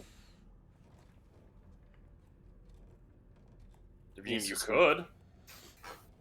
You could try to resist. He would attempt at least, and just be like, "Sir, Yes, what is it? respectfully, sir, um, can you maybe inform me of what you're thinking and where your thoughts are?" So he's gonna, as he seems to try to pull away the egg, Sal's just gonna interrupt him. Alright. Salus, as you pull the egg away, he kind of tenses up a bit. And for a moment, the eyes go from the normal blue hue that you see. Like, they're still blue, but that black iris isn't circular. It immediately goes slitted. Mm-hmm. And for a moment, you see the Sultan kind of, as he tenses up, his mouth kind of closes a bit. And he just goes, "Forgive me. I did not think something like that would be within my realm."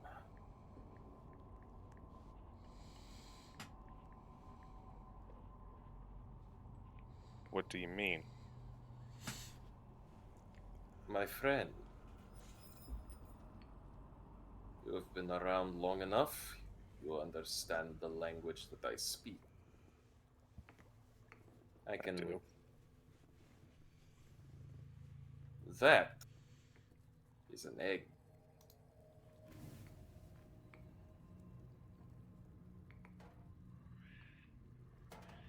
An egg of a further kin of mine. Let's see.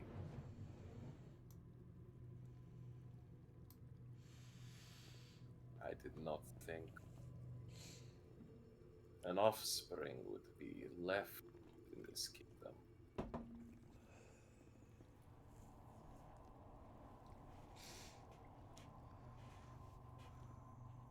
And it kind of like the eyes go from the slits slowly back to the circulars.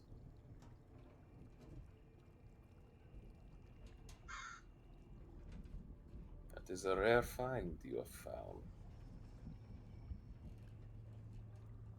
Do you know what kind of egg that is?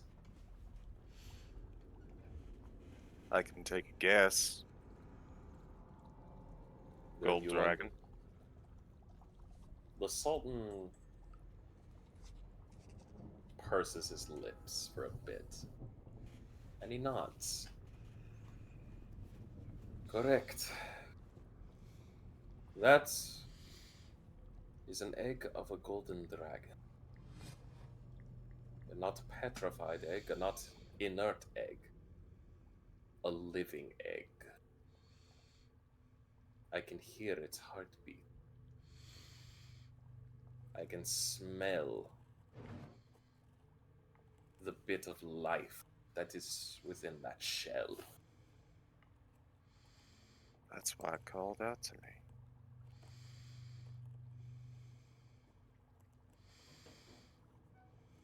Be damned.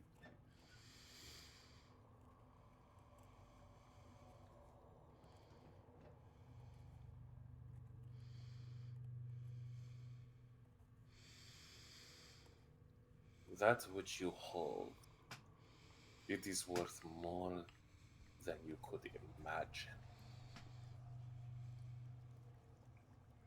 To some, it is a fortune. To others, a means to an end. And to others, to some, the beginning of an end.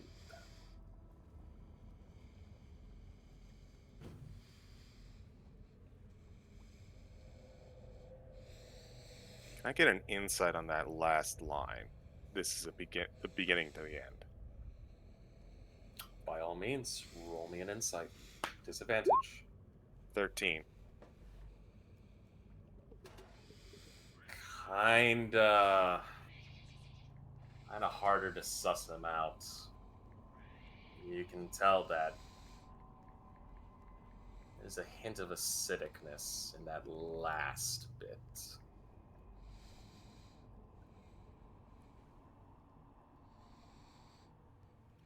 But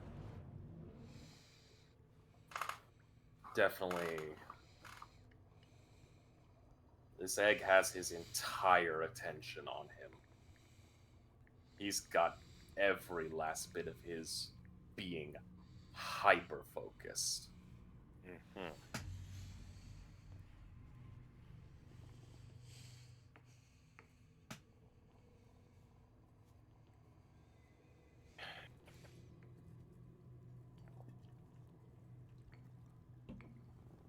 It was not long ago that I faced a civil war for control of these lands. And Efriti dared to stand against me. It thought it was being clever, utilizing a proxy. For years, that war raged. Even when I thought I had killed its supposed leader, the true threat was hiding underneath. Eventually, I found him.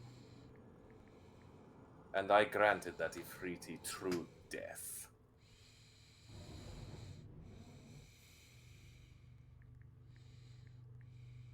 Do you know how hard it is to permanently kill a creature from the material plane of fire? Very. Salas says with a bit of fear in his voice. Normally, creatures like that return to their home plane. But I made sure it would never return. I will not lie.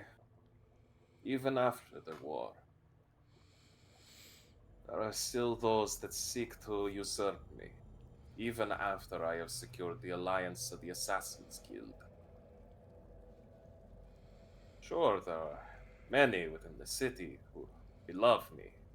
I provide them great waters, trade. But I am not arrogant enough to believe I do not have enemies.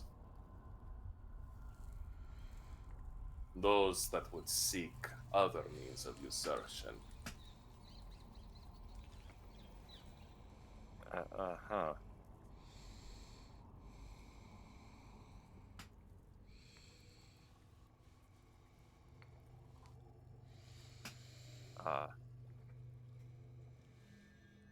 I can assure you, sir, I'm not one of these individuals.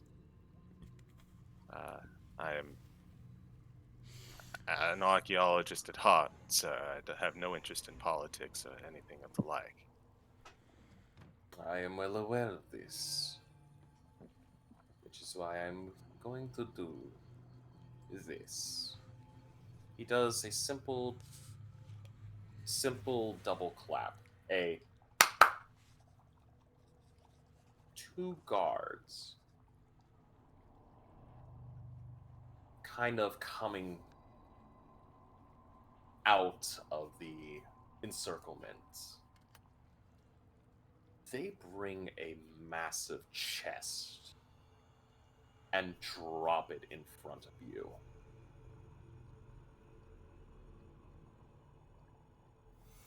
Feel free to inspect the contents.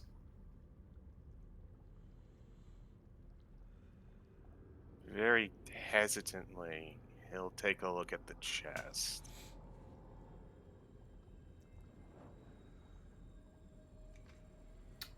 Salus, as you open the chest, the rays of sunlight kind of hitting the contents within blind you for a second. But within this massive chest that these guards, basically each single-handedly picking up from one side, something that would basically require Goldblum and maybe a couple of your friends just to even lift. There is coinage. We are talking massive amounts of gold and coins. This is enough to make a small kingdom.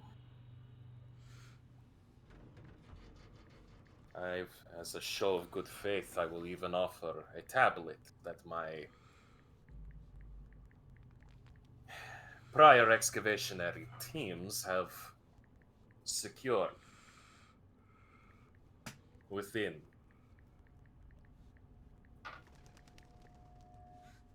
All I ask is for that egg. Insight again, please. Go ahead. 20. Oh, that nat 20 on the other side, though. Salus? This man is... with that insight, the Sultan Khalid al-Assad is basically offering you what can only be described as a kingdom's worth of money and potential historical knowledge for that egg. This man wants it. You can just feel from in your own ears that the Sultan will do whatever it takes to get a hold of this egg. Oh no. He is offering you quite a substantial trade for it.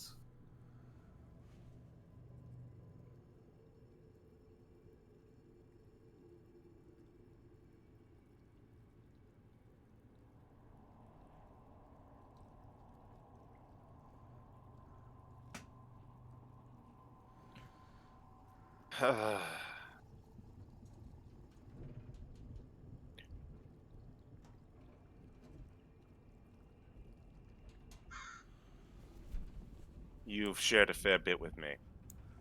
I feel it's only fair to share a bit with you. I come from a long line of archaeologists in a similar vein, not too dissimilar from Mr. Montana. I was in the middle of a traditional tomb investigation when we ran afoul of some problems, and my family decided that it'd be better for me to go to Strixhaven to continue my studies. But the study in particular was of a ancient society,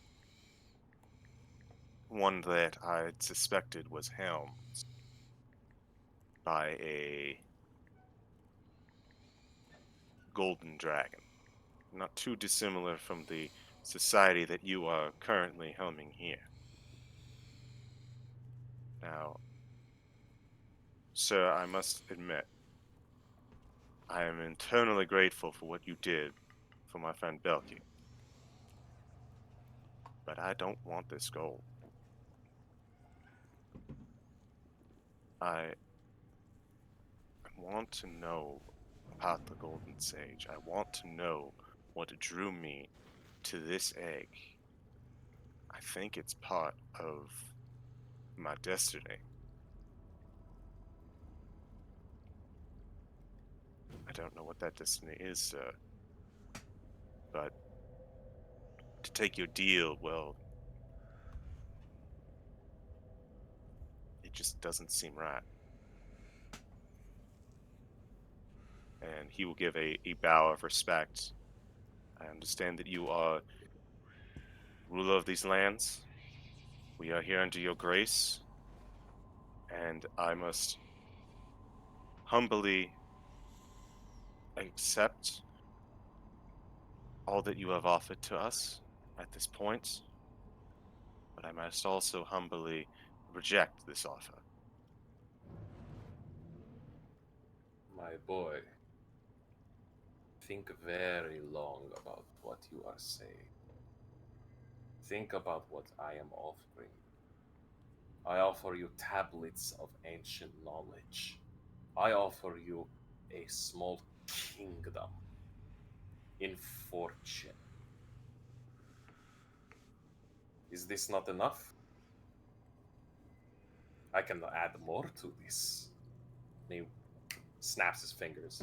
You see another guard come up and tosses 2 gigantic rubies onto the ground. Here, I will even sweeten the pot. And the man draws his sword and kind of just firmly plants it into the ground. My own personal blade.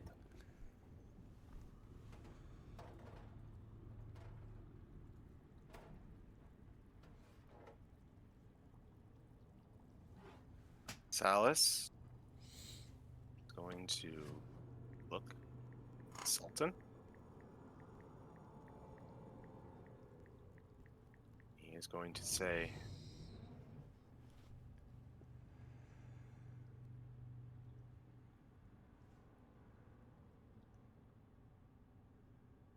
I'm afraid I still must decline.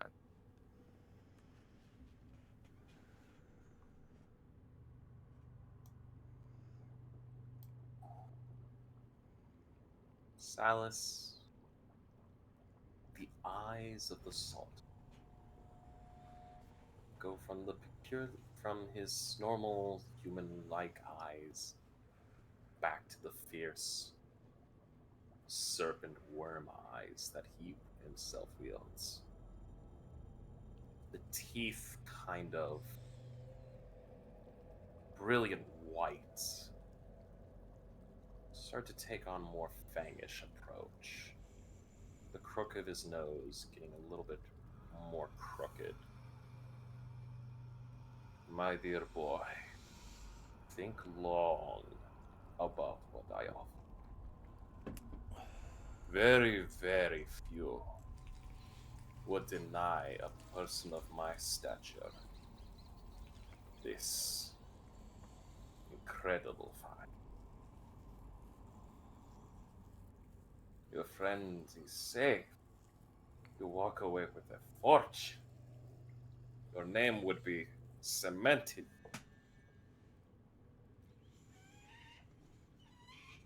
I ask that you think this offer through.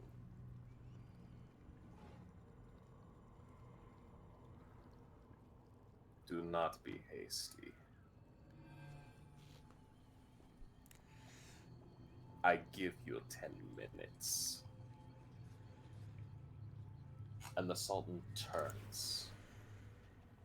Yeah. The guards part as the Sultan walks away. But as they part, the guards reform, encircling you now. Yay! And we will take a break here. Oh boy! Salas doesn't want to become Sultan Salas. Fuck no!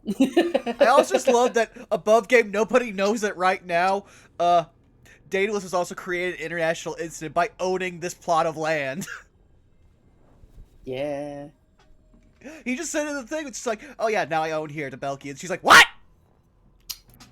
I also love that, like, it's the day of when we're supposed to leave, and not a single fucking teacher is like, hey, so, students round up. Yeah. Where are a couple of y'all? Some of y'all missing.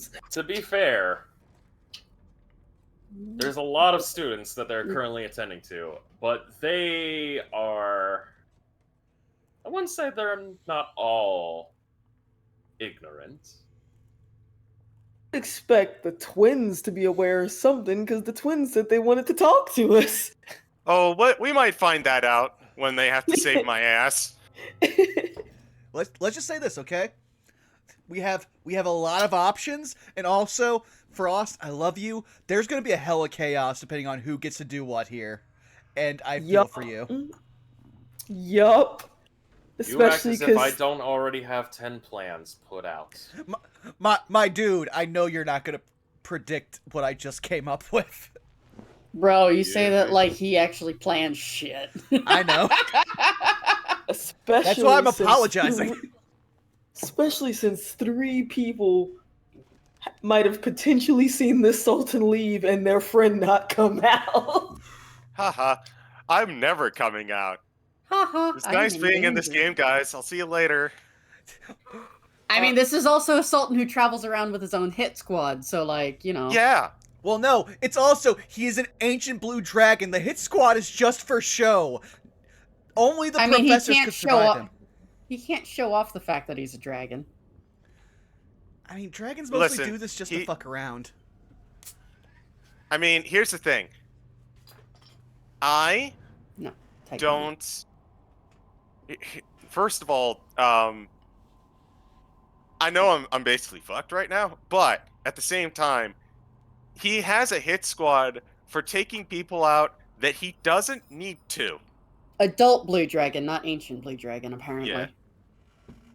I don't know if anyone saw this, but I rolled a d20 to see if I bring this up to this guy, who had, up to this point, have been pretty helpful to us. Yeah. Don't get me wrong, Blue Dragon really crossed my mind, but also saving Belky really helped the team. Yep, he did do that, yes. Yeah, so... Bro, you might want to call your friend who's, you know, one of the 2 party faces that can maybe help you out and maybe give you inspiration. Hi, I don't think I can. Call I for might help. be surrounded by a host of guards that make sure everyone else keeps the fuck out. Well, it was nice knowing you, Salas. Yeah, I'm very dead. I'm going to be... No, here's what's going to happen. Uh-huh. I'm going to walk out of this conversation fine, having made an enemy, and then said enemy is going to make sure that I don't wake up tomorrow. Did you, like, don't you have message or sending or something? Nope. He's the only non-caster. Are you for real? You don't have any means of calling us, fuck. I am pure rogue. And I've been like holding my tongue because I was like, I kind of want to ask Frost, how long has this conversation been underway in the tent? Would any of us who were in the tent have wanted to do anything or inquire to our friend, hey, are you still okay? But I didn't want to ruin the scene. Well, there's also like, Belky and Daedalus have no clue about any of this because nobody's come there. No. Reminder, you don't need to see your target to message. Yeah. But I know. he can't send message, though Iapetus can send it to him. So that's what I mean. That's what I was thinking about above game, but I still wanted to I didn't want to interrupt their scene. Yeah. But if he doesn't come out, he can be like, "Hey, you okay there?" Well, technically, when the game starts back up, I have to ask if we noticed, because if none of us 3 noticed, then I might not end up sending a message. But if we noticed, I mean, you know that he's back there by himself. The Sultan left, and Salas is still there. That's the thing. I don't know that the Sultan left. Above game, I'm aware. Oh, but we haven't done anything in game wise yet to assess whether or not any of us noticed the Sultan left. That's Wait, the were biggest. you not They're right outside, outside? though. Yeah, They're across the They're not way. covered. Like, look where they are. And Oh. and when Iapetus was tried to like wait outside for her friend to come out, she was told that she needed to go back to her tent. It's basically what we're basically going to do after this is just, okay, Frost, can we all have a moment for everybody who's been not part of this conversation that's gone on for like 30 minutes to have figured out that something's happening, or just basically looked? I don't even know if they'll let me leave the medical tent right now. Yeah, it's basically we have to ask. So 30 minutes has been focused on one player. What are the other players doing? That's fine. Well, That's part of the well, story. Oh no, it's Well, I not. was gonna say it's not so much that, it's that three other people who were in the actually no, three other people who were in the room, would they have noticed if the Sultan left? Yeah, and I'm not saying like it's any kind of different thing. Like this is awesome because we're getting stuff that ties into like one of the players' backstory. But the thing is that again, when that happens, we also have to then just turn back and then see if what's going on with everybody else because there's a lot of moving parts. Although this does tie into that dream that all of us had a while ago. Like that's what I was looking at in my notes, and I'm like, oh fuck, oh jeez, oh fuck, oh jeez, Lord. Blessed be my notes, for they help me remember things I have forgotten.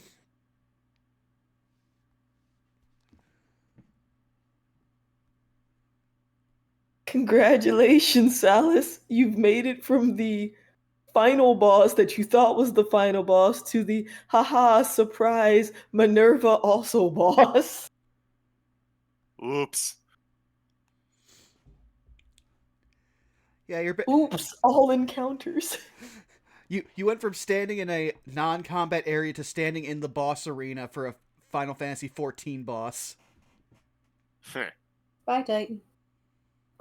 I'm gonna go get some water though. Okay. We get back to campus and Salus is like, I don't want to be fucking bothered for a week. I have had more people interaction than I have wanted for the last week. Fuck off. While we are all going to be waiting, and I'm going to just tell you this right now, I will actually give you all 10 to 15 minutes IRL to think about this, if need be. In the meantime, I have some music for you all. Would you like to hear it? As long as it's not To hear copyrighted, it. It isn't. then play away. Elevator music. I've acquired water. Yay. Welcome back. Listen to the music. Frost. Oh, still I know here? what this music is already.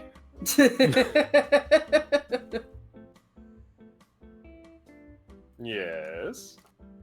So when you said you'll give us like 15 minutes to talk about this IRL, something that came up earlier is whether or not the three people who were in that room and were told to leave would have noticed if the Sultan left.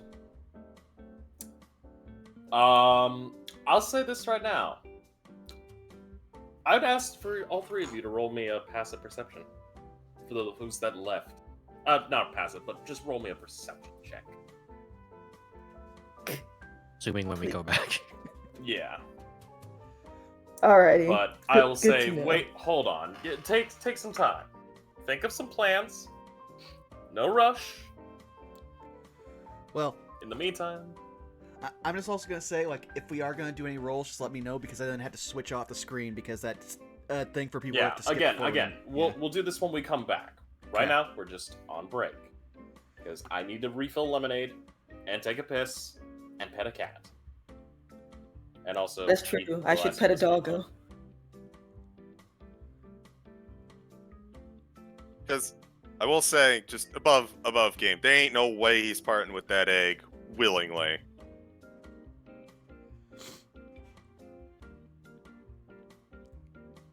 Also, this episode made me realize Daedalus, despite how smart he is, has a Luffy mindset. I immediately trust all of my friends in any encounter. So if you say, I'm in trouble, okay. Is this in his lobby? I'll do it. which I've been watching through. I need to actually get back to it. I took a pause because I was doing some video games in my off time, but I'm nearly at the end of all of Enies Lobby, and that's one of the best parts, so I'm looking forward to it. I've been doing my best keeping up on the manga overviews. It's going pretty decently, but Oda did what Oda tends to do, which is dedicate about a month and a half to someone's backstory. Listen, you can't blame him for the one we got. That's easily one of the best. I'm not. It's just what Oda do. True, and we only have to wait until this Wednesday for the next one. Also, that funny moment where Netflix is just like, oh, we just realized how popular One Piece got. We're just going to go to the major stuff. If you want to watch it, find it. I'm just like, Egghead is the weirdest arc if you're going to jump people into, man. Don't.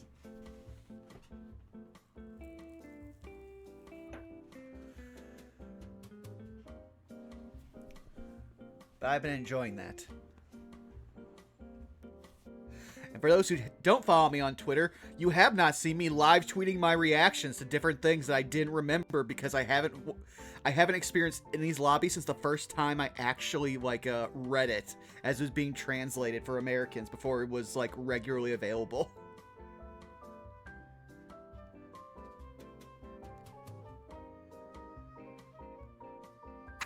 I have returned. I stepped away briefly to pet the doggo.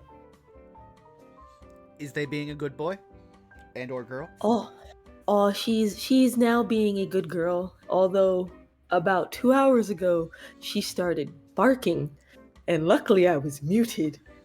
But she was barking at nothing. But yeah, she's being cute now. Adorable little sheep.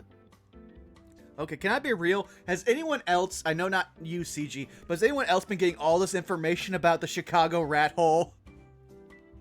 What? No?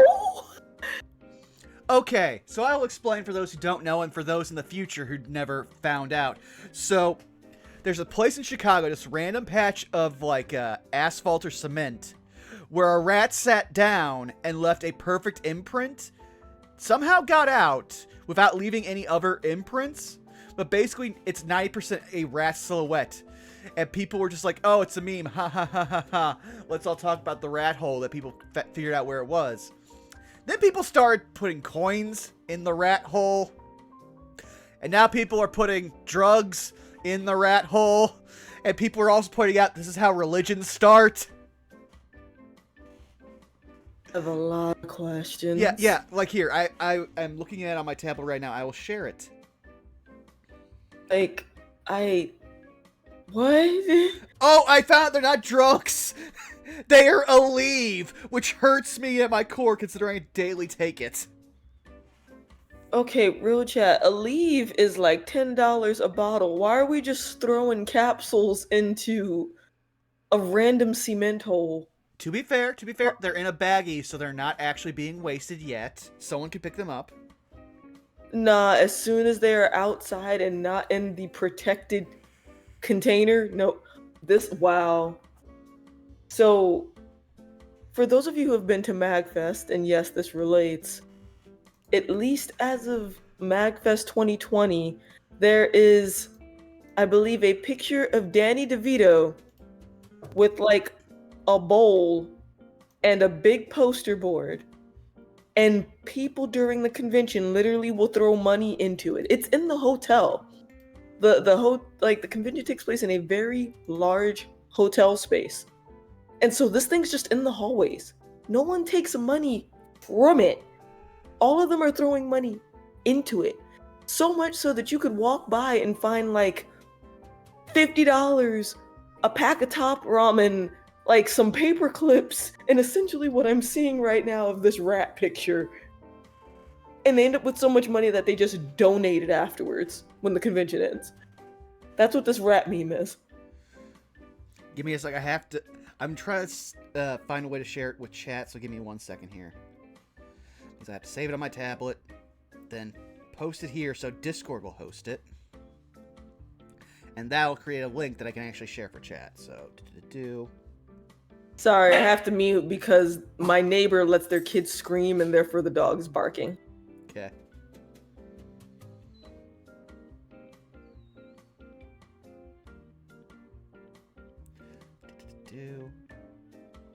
Oh yeah, no, now I can do it now for my computer.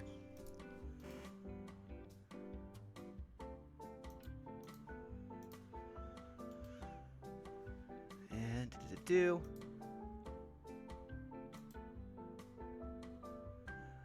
welcome, chat, to the Chicago Rat Hole.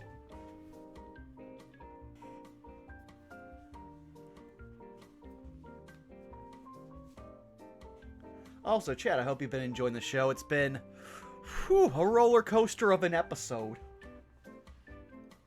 Oh, I think it was always just been kind of downhill.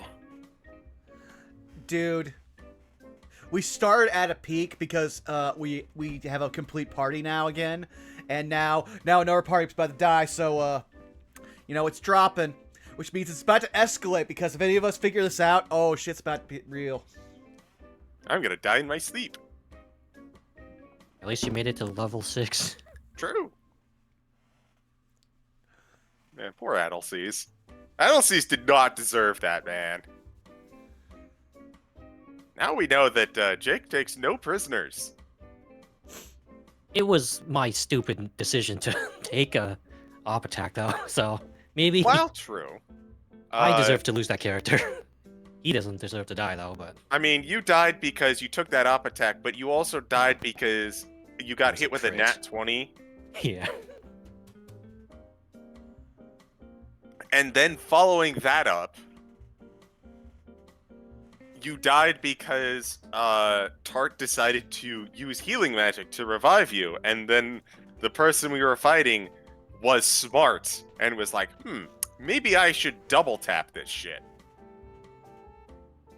Like, You're like, I "Hey, don't think it's so stop much I don't think it's so much your dumb decision on that part, my guy. yeah, but a little bit of it, A little bit, we'll say. not the whole thing.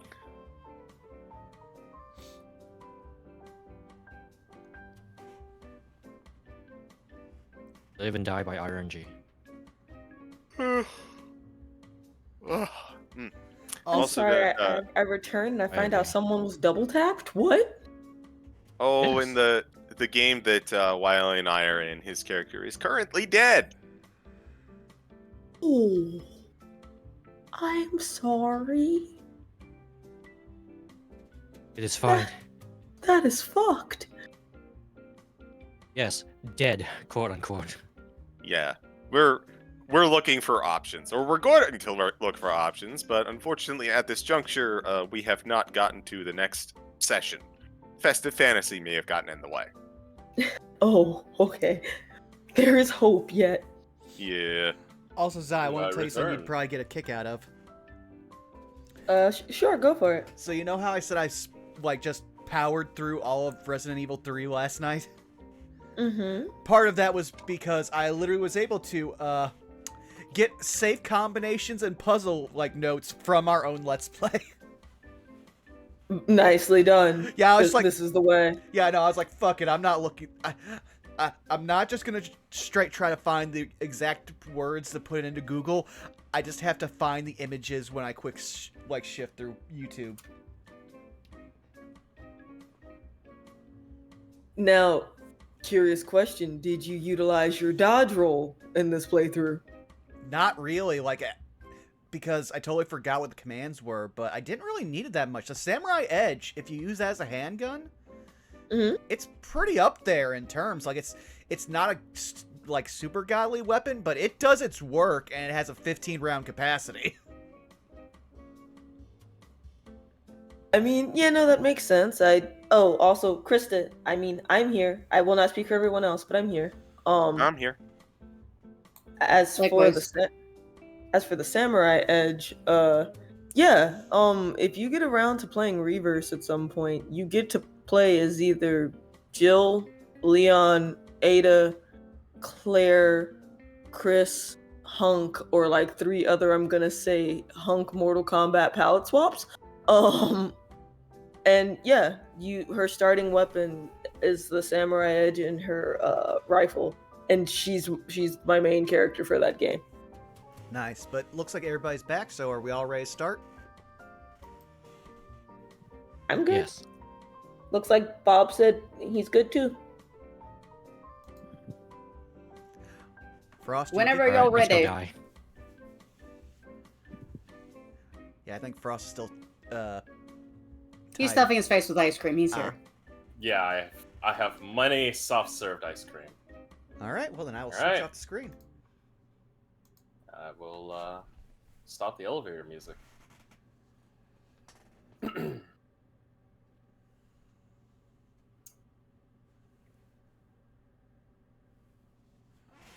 Curious if this is the day that we were supposed to leave, Yep. or if it's still It is the day nighttime. you are supposed to leave. Granted, you have all. It's basically just been everybody's been packing their stuff after they woke up and got breakfast.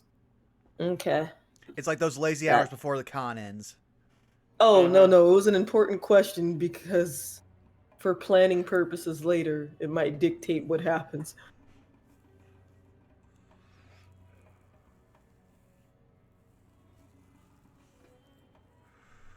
All right, chat, pray to R and Jesus. I'm sure glad I gave myself disadvantage for this whole thing. And for that, I love you.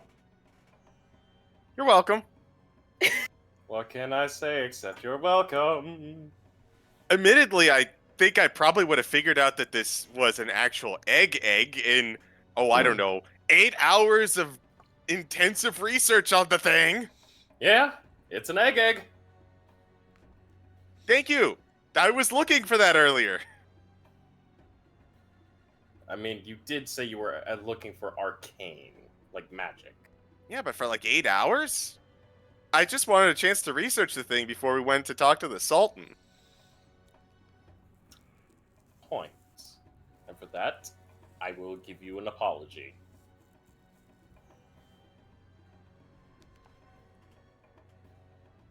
But, Salus, I'll let you stew in some ideas.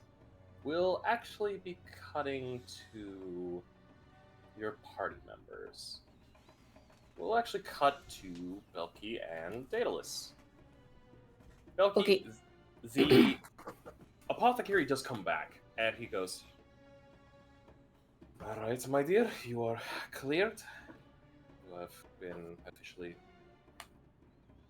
given freedom to continue your daily activities and everything else. You have no restrictions.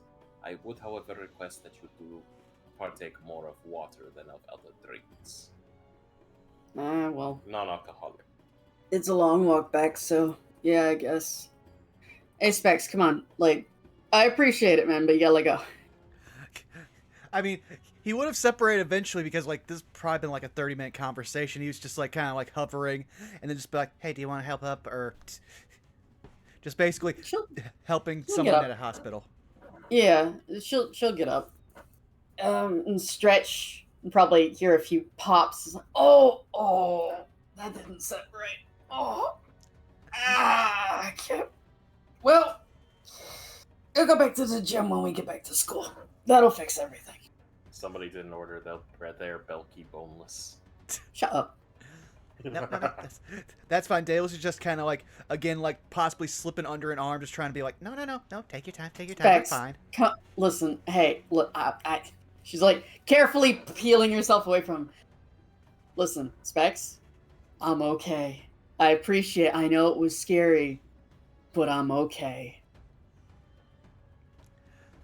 All right, okay, let's head on outside. All right. So, was there an apothecariat here from the dig site, or like? The apothecariat is from the Royal Guard. Yes, that's what she's like. She's asking because he doesn't look familiar to her. Yeah. This is too daedalus. Oh no, they got here incredibly quickly with the Sultan.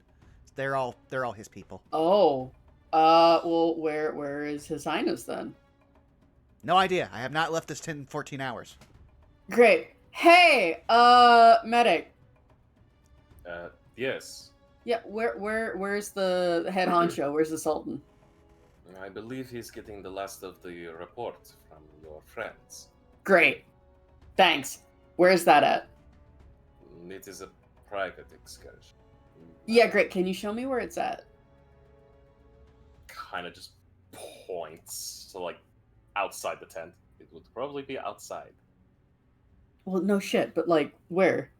Can you show me? He kind of opens the door, steps out, and just points over towards spot 5. Spot 5? Okay, Upper, Spot 5. Yeah, upper right do I corner. see the Sultan or anybody else? I'm going to say this right now. Mm-hmm. Roll me a perception check. Yeah, right. Can I also roll? Yes, please. Thank you. You may both roll. 12.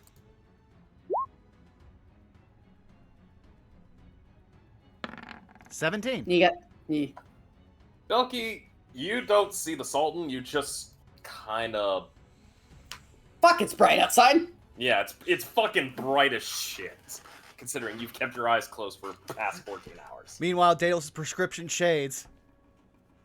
Yeah, that's true. You'll see a large group of the Royal Guard actually surrounding Dig Spot 5. Shields kind of not linked together, but definitely presented in front, kind of creating this circular formation. But I'd say with that perception, you would see the Sultan, as he is currently speaking to the twins. Hmm. Well, the Sultan's not talking to any of us. He's over there talking to the twins. I don't see any of our people. Wait, Actually- where? Where is it? He'll point over to the upper left-hand corner and be like, that's where the Sultan shit. is. But all his guards are, like, super on edge over at spot 5. And he'll point over there to where they're basically doing, like... I forget what the That's- tortoise formation's supposed to be called. That's fine. It's more like a circular phalanx Yeah. at this point. Yeah. Why don't you see what that's all about? I'm gonna go have a talk with the Sultan. Okay. So Belky's gonna make her way over to go see the Sultan. Okay. I'll say this. Yeah. We'll get to you in just a bit, Belky. Daedalus, Okay. as you're walking by, you do happen to spot your 3 of your 4 compatriots kind of walking away from that area. Oh. You're basically kind of, as you're walking towards it, you would be passing them. Oh, guys. So, Iapetus, and Dare, Goldblum, you 3 would see Daedalus kind of coming out. So was this like right after we were told to leave? Cause Yeah, this would be after you leave. Like, you've already gotten far enough distance from the encirclement. But, so, basically it's an Gotcha. interception point. Okay, because she was at the tent, so I just wanted to make sure I didn't miss something. Mm-hmm. Told us to go away. Yeah. Hey, Lucy. Oh, is Belky okay? Yeah, no, she's fine. She woke up a little while ago. I made sure to check her over and also listen to everything the doctor said. We gotta make sure she does not touch alcohol, but plenty of water. Aside from that, she's gonna go talk to the Sultan. Anything we missed? He summoned myself, and dared Salas and Goldblum for a full report of what took place. And thanks to Indare, like, gave a full, accurate report. But then Salas showed him what was given to him by, I guess, that scorpion. And it was a gold egg. And the Sultan immediately kicked us out. I tried to stay close to, like, wait, and the guards wouldn't even let me stay close. Wait, He asked for privacy almost as though he had something important to talk to Salos about. Yeah. so Salas but- hasn't moved, but the Sultan has moved. Yes. Yeah, that's what I was gonna ask about. Hasn't it been a while? Wait, the Sultan moved? Yeah, he did. They were just there together. Wait. You look over. Perception check? Mm, You can roll me a perception. While he's rolling perception, Iapetus is sending a message. 22.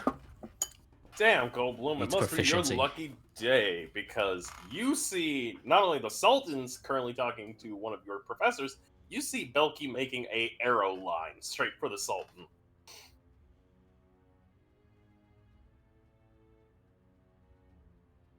Oh God. So gonna send that message.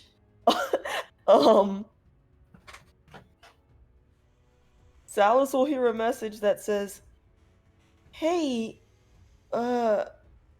hey, I'm worried. You all right?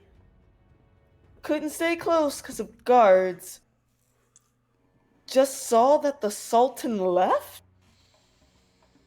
What did he want?"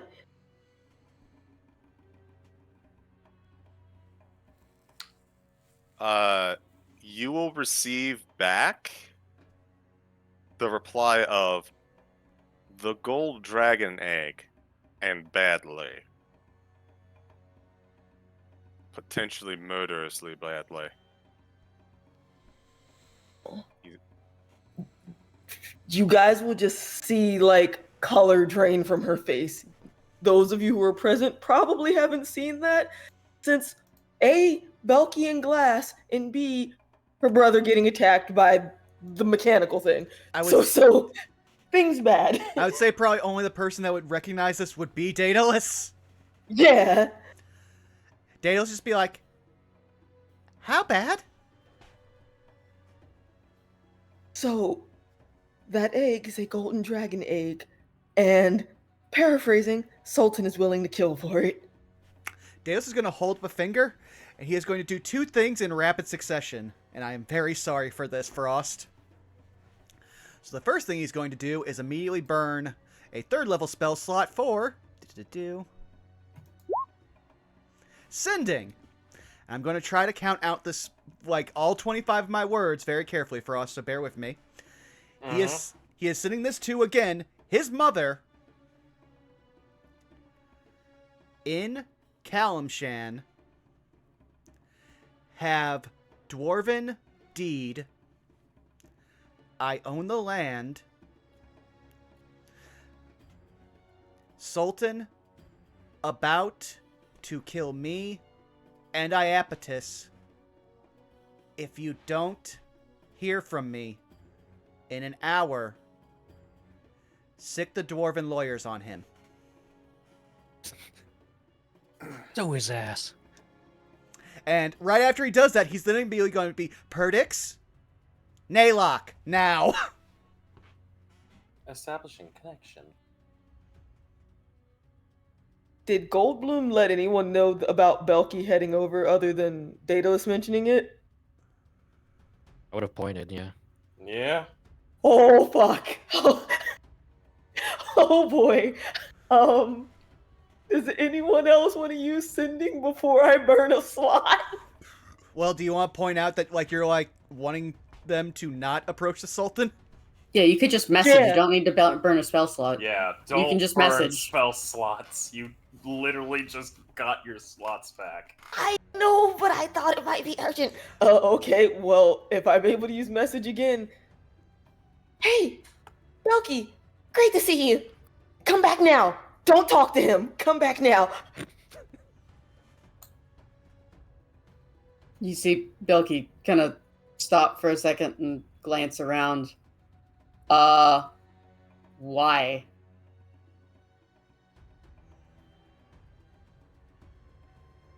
Just frustration on Iapetus's face.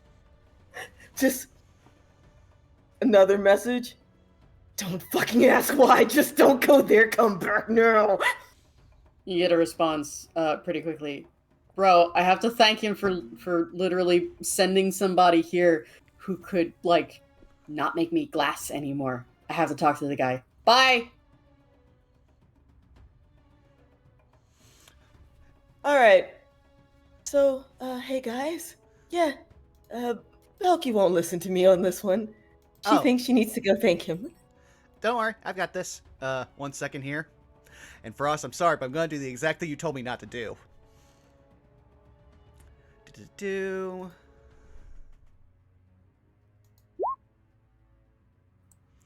I'm pretty sure she's within 90 feet of me, correct? Let me double check.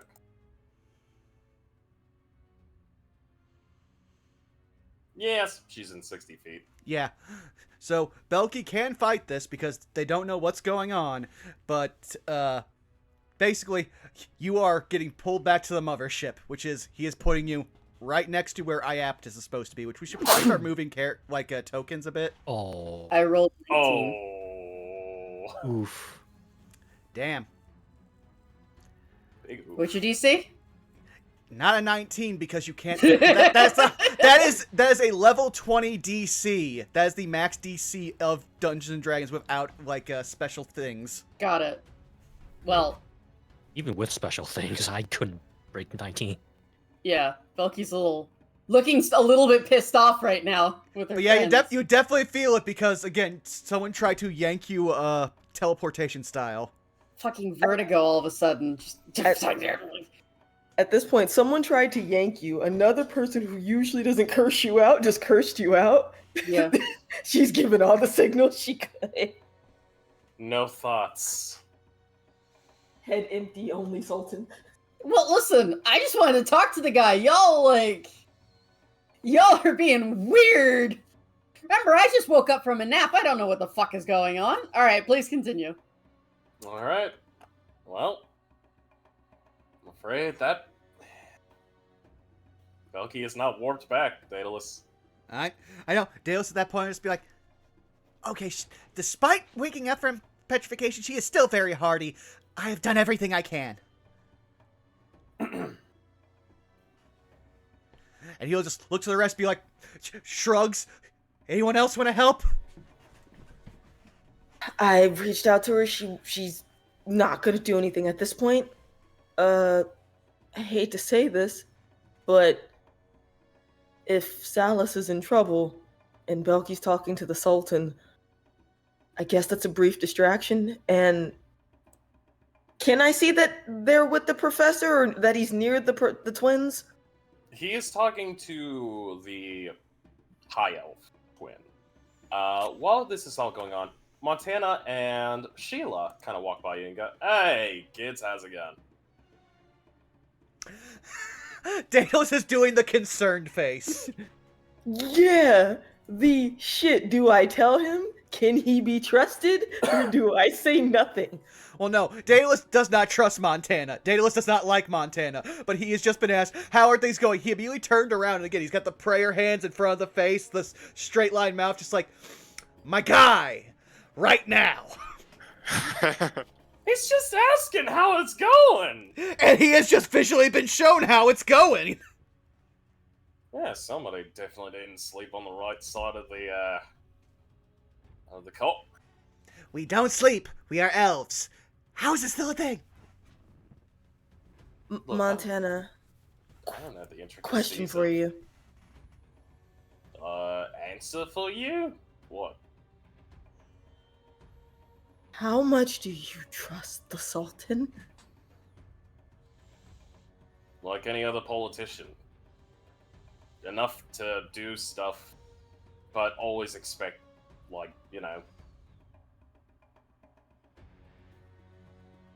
Why? I told you that our friend is in trouble and that the Sultan might be the one putting him at risk. What Yeah. would you say?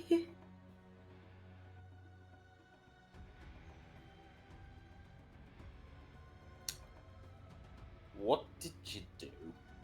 We didn't do anything. We All were right. summoned to give what a report. Did you do? The Sultan summoned, points to Goldblum and Dare and myself, and then says, and Salus, for a report. We did what he asked and we showed up for the report. And as soon as our friend Salas showed him one object, all of us were dismissed except for him. And we have been informed that the Sultan wants what he has and might be willing to take a life to do it. You don't know us from shit, but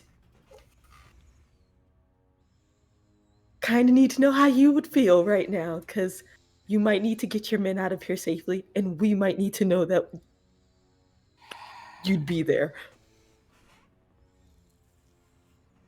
Oh, you gotta be fucking me in the ass with a cactus. Alright. I'm gonna need you all to do me a favor. Don't do anything stupid. We make As no he promises. As he takes one of his telestones and he kind of taps on it 3 times. For those of you with a roll me perception checks. Okie dokie.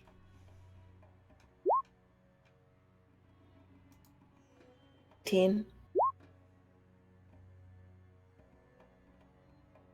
6.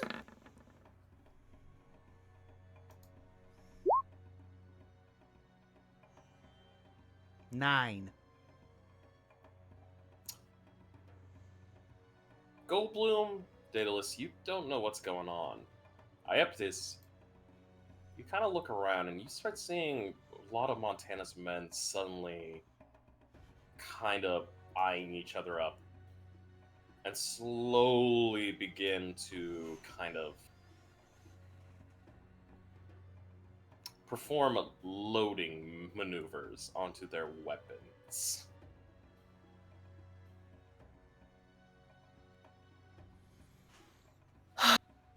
Okay. This is only an emergency. I'm See how gonna... this plays out, but if shit goes sideways, the most I can do is buy you all of maybe a few minutes of time. Because I guarantee you, that guy is going to slaughter us by himself. He will damn well try. Thank you. That's all we could ask for is the distraction. Let me do something really quick. Lord, thank goodness cantrips are just constant for days. Okay. Cantrips, they're beautiful things. I always take message when I can. So I guess I will message Salas again. Message is just the cell phone service of D&D, let's be real. Pretty much. Yeah. Salas, how's the situation looking? We got some folks out here that might be able to distract, but we need to know before they pull the trigger, so to speak. I will say this. Salas, none of the guards are making a move on you. They're just keeping you in. Understandable. So Salas is going to reply. They're not aggressive, and the Sultan is still trying to buy the object. So I don't think anything really bad is about to happen. But basically, just please don't jump the gun is the only thing I'm asking. Be aware. Don't overcommit. She will pass that along to everyone. Basically, okay, he says no one has attacked him yet, basically. That the Sultan is still trying to buy the item from him. But yeah, that's kind of all I got. He just doesn't want us to jump the gun.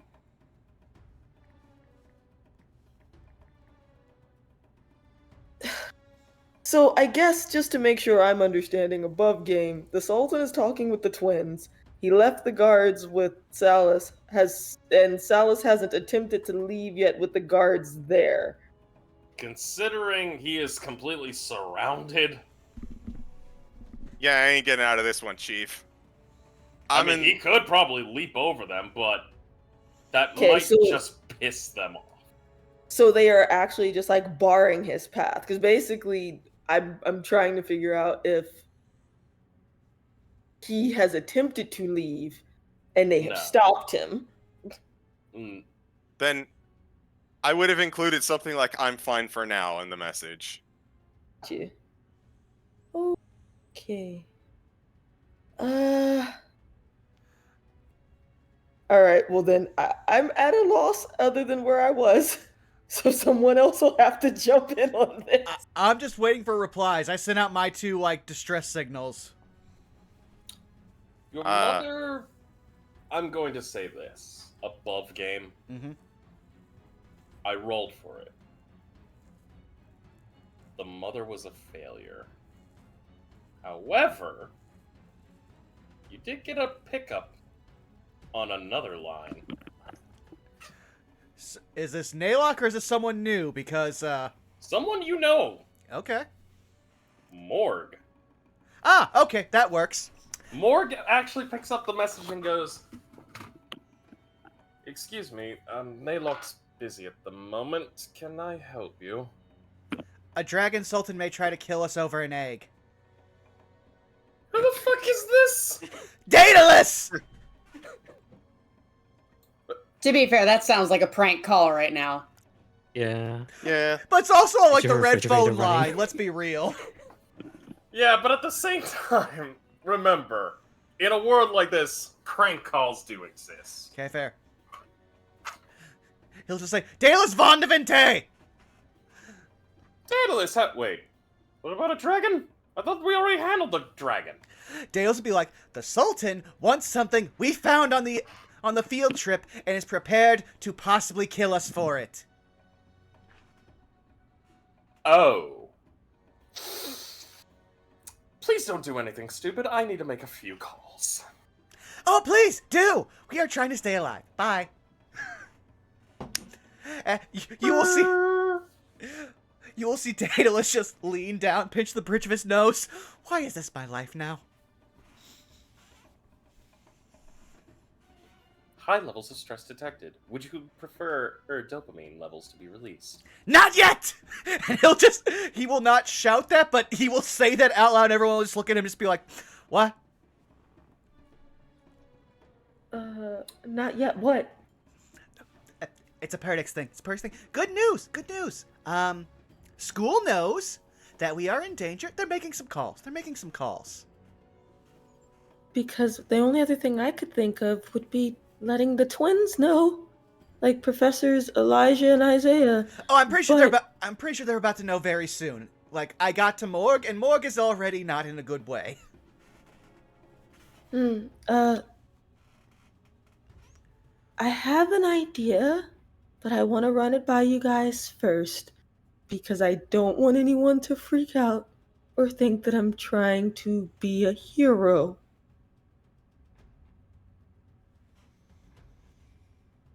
So, since we know Salus is in a weird spot, but technically nothing has happened yet, arguably, Goldblum and Dare, couldn't we walk back towards the tent and say, hey, we were just coming back for our friends so that we could finish packing up our stuff? And then based on how they react, proceed? Because it's been a while?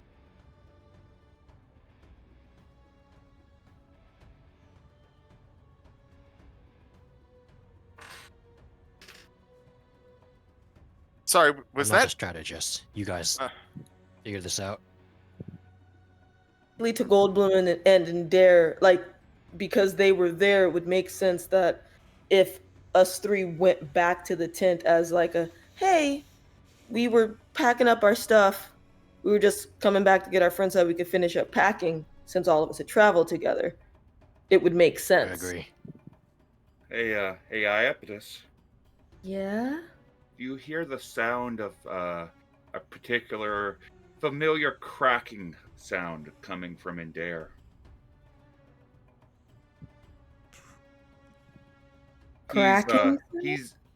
He's cracked Dapplewing's Righteous Fury open, and he's loading shells into it. I may be an artificer, but Man, Gundam X just keeps giving. But does anyone else hear the crack? If you're close by Indare, he's with everybody starting to move around, starting to get active. The boy is loading, and he's starting to get ready. Dale's just gonna like look to him and just be like, "Okay, before you do anything, at least let me make you fast." I don't plan on doing anything unless I'm forced to do anything. There. I'm Just getting saying. ready. Got it. Now I think it's a good time to switch scenes. Unless, wait, sorry. Oh, I was just gonna say, so then just to confirm so that also Frost knows, so is that something that you guys want to do? Like us three go back to the tent since we were the ones originally in there with him, just to inquire about our friend with the premise of packing? Indare will happily follow along under the guise of being friendly and nice, but Indare is ready to throw down. Got you. All right. So I then, can yeah. only respond back with this. Act normal. I regret nothing. Oh my god. But yes, you can all go and get your materials. While this is going on, I will say we will swap to Belky for just a bit. Hey, Belky. Why? You make your way to the Sultan, who is currently talking to the teachers. Making my way downtown. Walking fast, faces past, and you're... I don't know. Heading to longer talk to a glass. big lizard. Lembound. Yes. So. Yeah, Belky's a little annoyed, tries to shake it off, and, gets to the Sultan. The Sultan kind of is in the middle of talking. Good day, everyone. Good day. You mind if I cut in here? Just for a minute? The teachers look and go, Miss Cost, you awake? Yeah, I feel great considering what happens. I actually wanted to thank our esteemed guest of honor, the Sultan, for The Sultan kind of turns to you. Belky, his features are back. You don't know it. They're back to being full on humanoid. Mm-hmm. So he goes, I see you are awake. Sleep well? I want to do an insight check to see if I can tell that, like, if he was annoyed or whatnot. Go ahead. No, I can't tell shit. God damn. I am rolling shit tonight. Well, I gotta roll. I mean, he, barring a nat one, he's. But I want to see how he's gonna do it. Considering he's going to have to.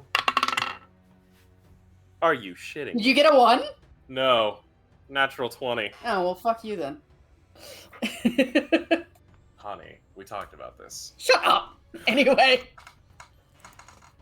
But he kind of just smiles and goes, I'm glad to see you are well rested, my friend.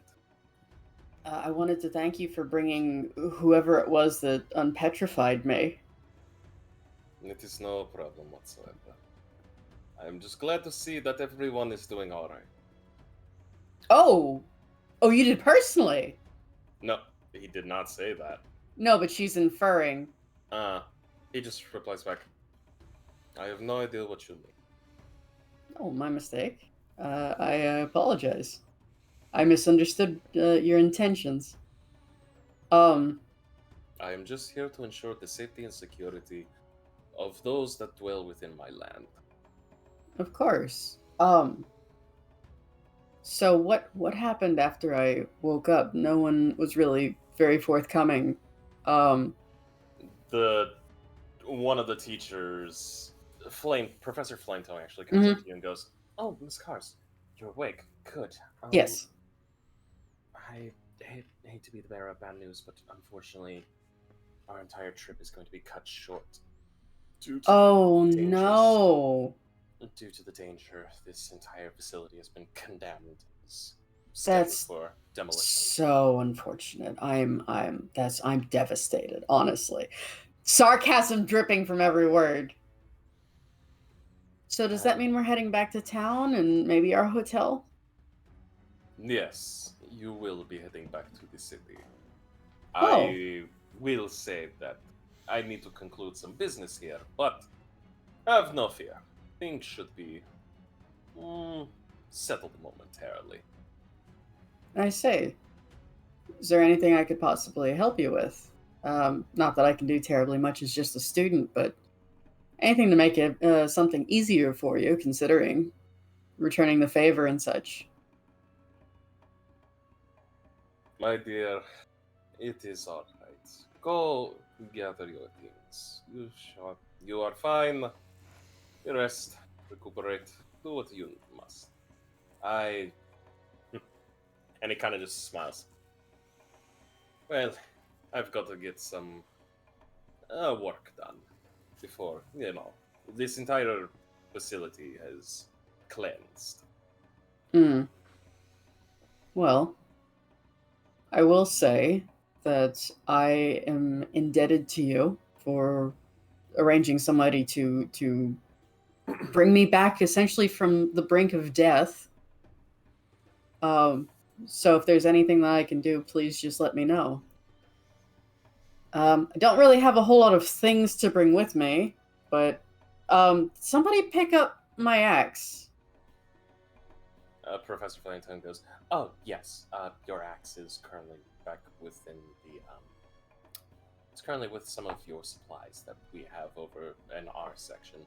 We didn't want anyone to take it." All right. Well, thank you. I appreciate you. And Belky will give a bow to those there, and in that case, I'll take my leave. They bow, and the Sultan just gives you a mirthful smile. As you walk away, the Sultan trots back.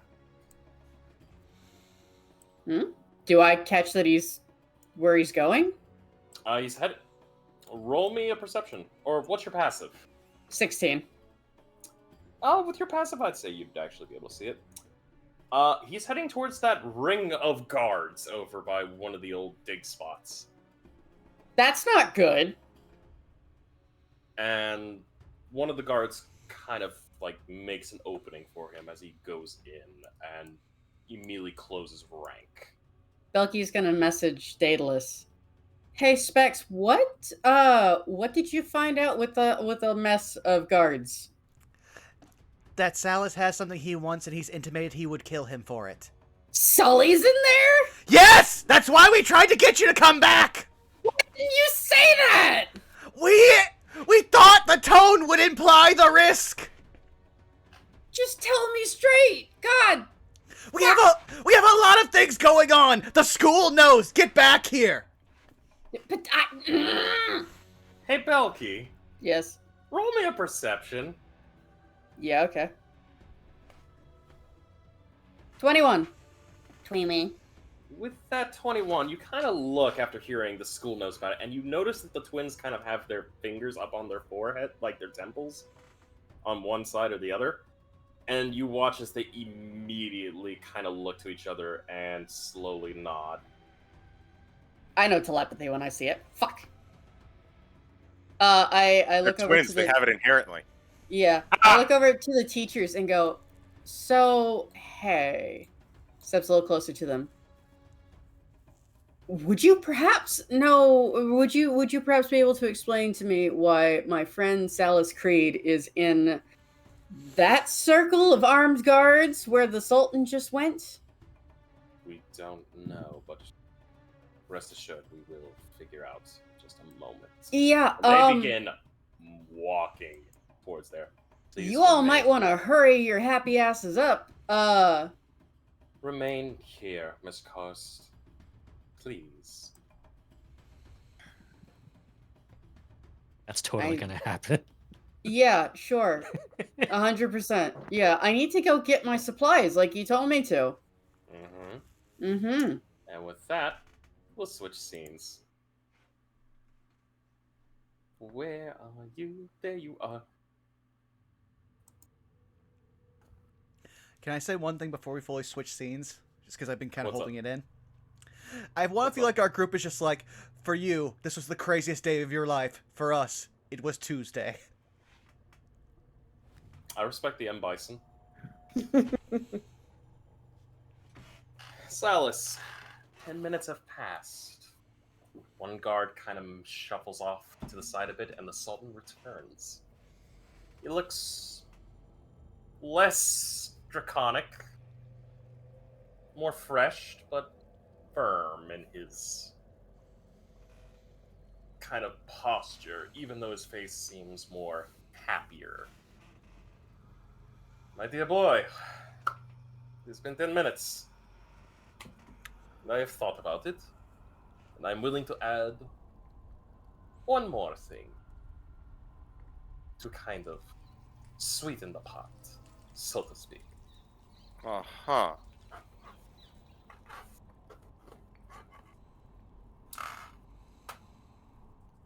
Now, I must admit, this item I've kind of held on for quite some time, and I kind of like purses his lips a bit. I must be 100% honest. I did not want to.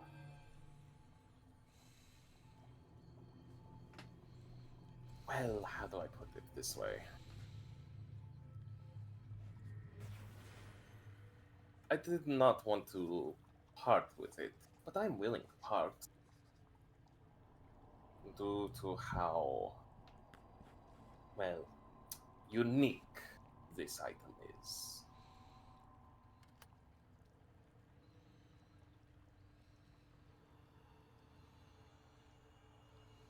Uh-huh. And you watch as he kind of double tap claps, and a man kind of moves, like from the line of formation.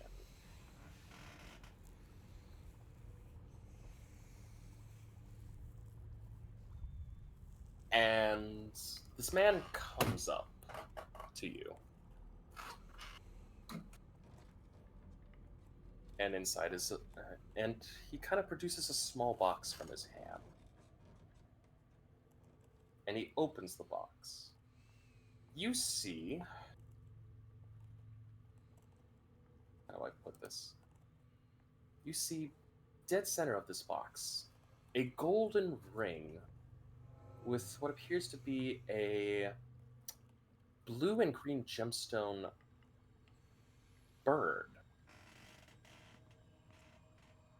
on top of it.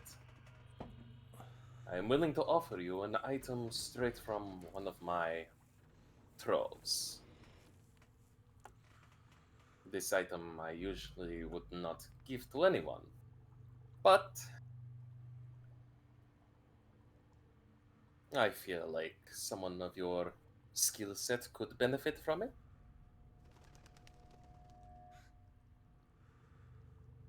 What, if I may, is this? Let me see. Kind of lifts up the ring a bit and he kind of looks at it. Shasta, Selim Kotash Shintai. And one of the guards talks about, just kind of whispers in his ears. He goes, this is a ring of evasion. Quite a unique little item. From what I'm told, it can allow an individual to enhance their dodging capabilities against many horrific things.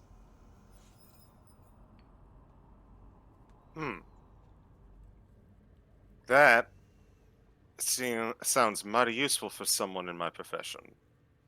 Of course. As I said, I am a generous man. I am willing to give those who incur favor.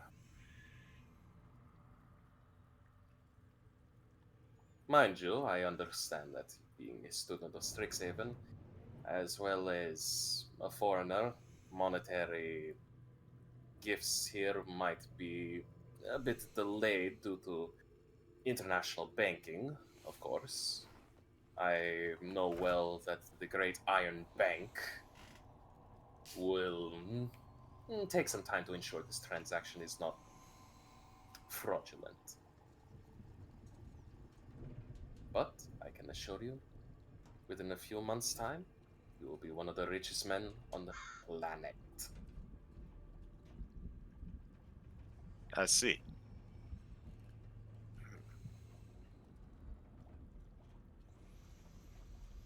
May I ask you something, Your Highness? By all means. What did you refer to this egg as earlier? When you walked back with me, what did you refer to it as? Many things.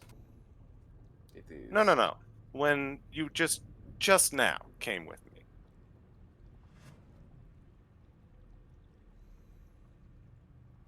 I'm afraid you're going to have to enlighten me, my dear boy. When you came in, you said, this is what I'd pay for this object, this item in question. It's not it. It isn't an item, is it? It's a creature. It's a person. Something that can grow to think and feel and live. But from my understanding, you saw it as another item to trade. And I'll be real, I am one of those few people, very few people out there, sir, who knows the value of life, who has experienced the loss of it and what it can do. And I'm sorry, sir, but the way that you speak about this here egg, I'm not quite sure that you and I see eye to eye on it. I am not entirely sure that it would be seen and dealt with respectfully in your hands. I must decline your offer.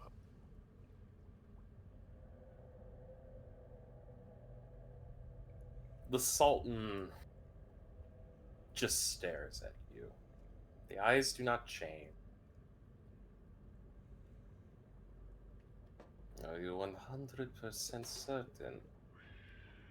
I understand that.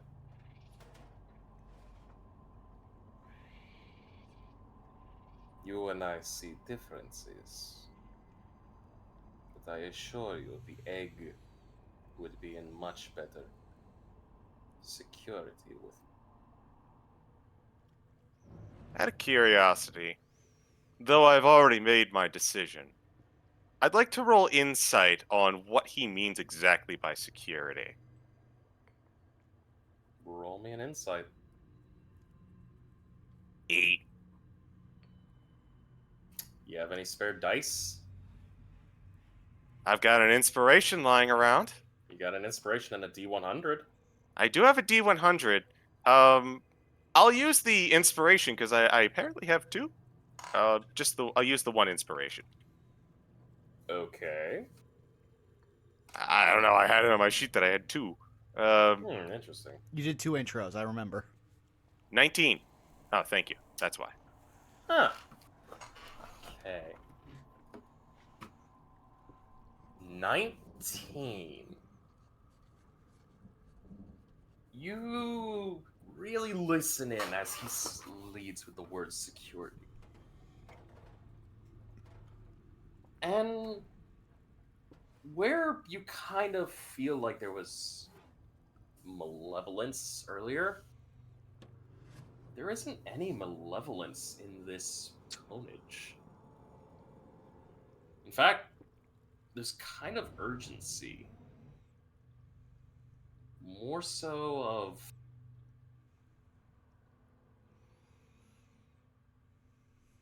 as if someone understands the value of an asset that is right before them Hmm. and doesn't want to lose that asset.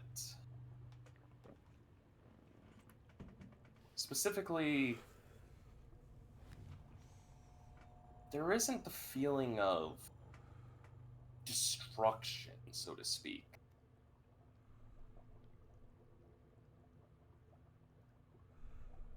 It doesn't seem like he wants to destroy the egg. But he's definitely wanting that egg for some reason.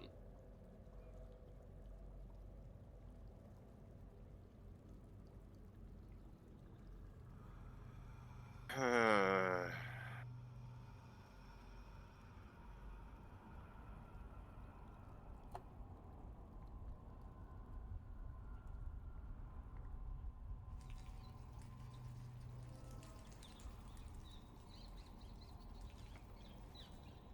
trying to think of how to respond.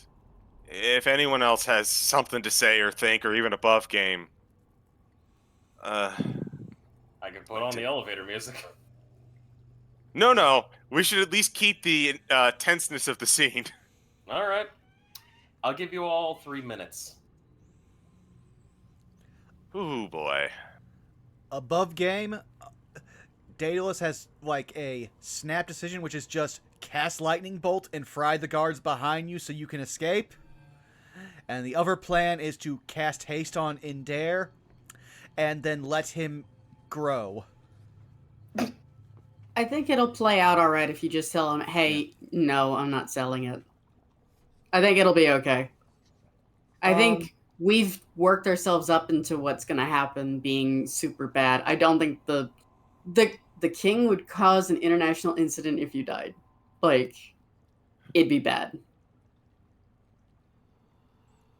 Yeah. I'm just saying that as a character, if I see anything bad happen, that's how my character will react. But also, it's kind of like we're just on a teeter-totter. Does it go good? Does it go bad? Yeah. So piggybacking off of what Krista was saying, so I can agree that we're going off of what we were told.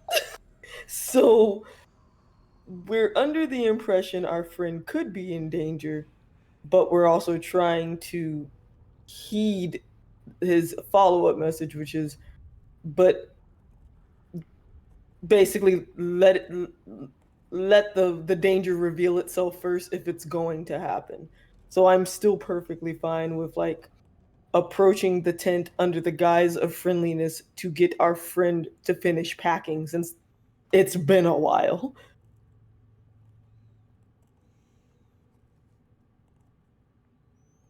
Oh boy. All right.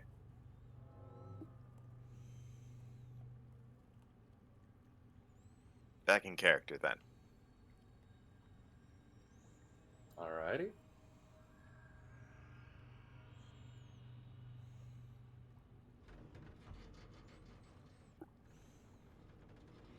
Salas will say in reply,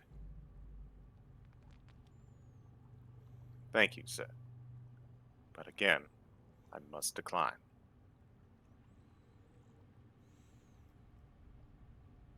That is my final word on the matter.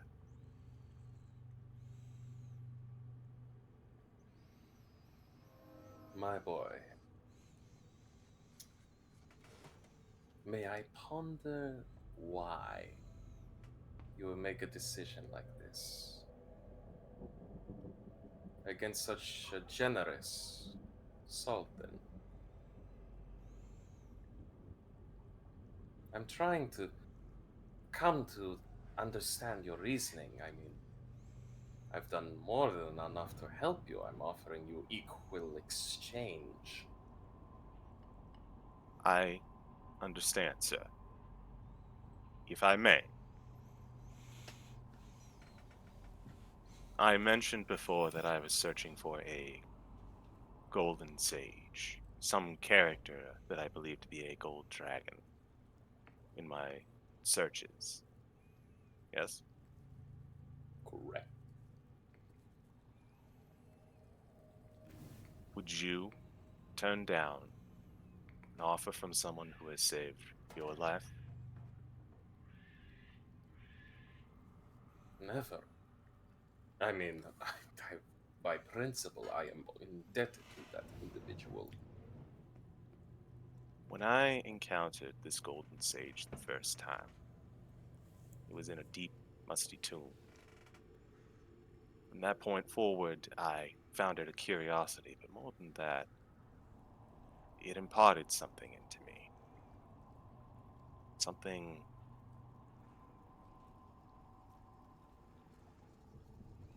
I'm not quite sure exactly, but it made me stronger. And I've used this strength to save myself, save my friends, save my ally.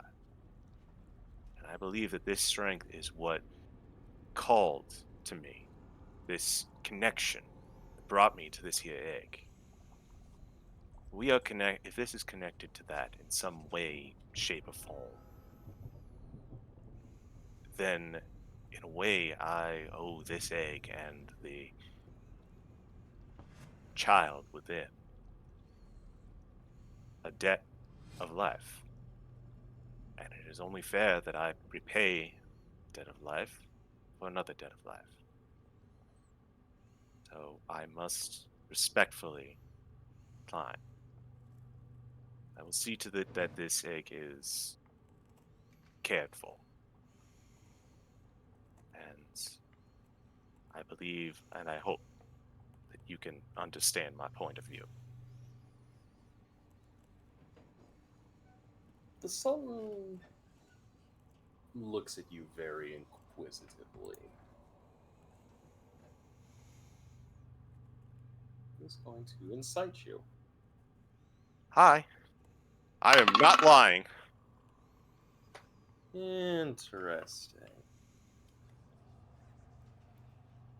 My dear boy, my friend. And kind of chuckles a bit. You misunderstand what I am trying to say. I am not here to destroy the egg.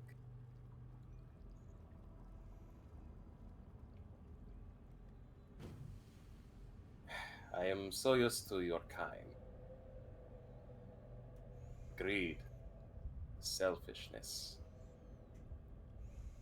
It is different to see one that is willing to put down their life for a being that is doesn't. Well, hmm. I see where you are coming from, and so I offer you a counter proposal. You say a life for a life, correct? I see. You are willing to put down your own life for this egg because it has assisted you in some way, shape, or form from the past. You owe it a life debt, and I understand. You are willing to put yourself down for it. Technically, your friend owes me a life debt. But I will never call upon that. So I will offer you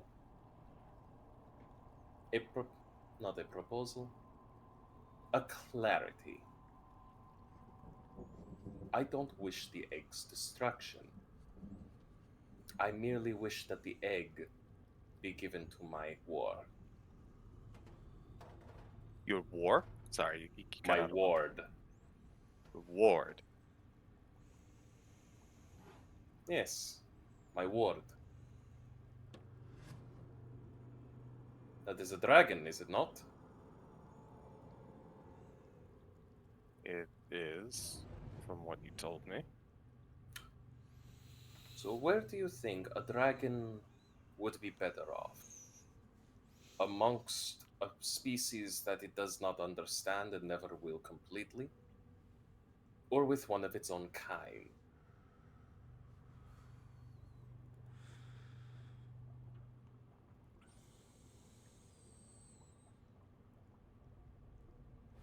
Salus sits and ponders a bit. Again, I don't wish for the egg's destruction, I seek its existence. If you believe this to be this sage of the gold, then I will not get in your way. You owe this egg its entirety. This sage. All I ask is that the egg be given to one who knows how to raise a dragon, who understands the nature of the draconic. And in turn,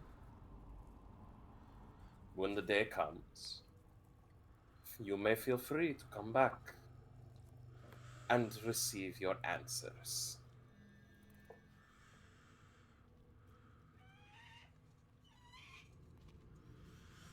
Hmm.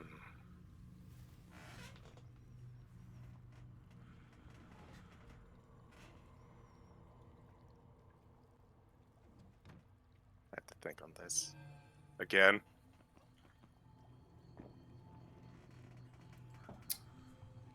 One of the guards kind of looks to the Sultan and he goes, "My lord, trouble? Movement. How close? Immediate area. I see. Do not engage. There is no reason to cause an incident.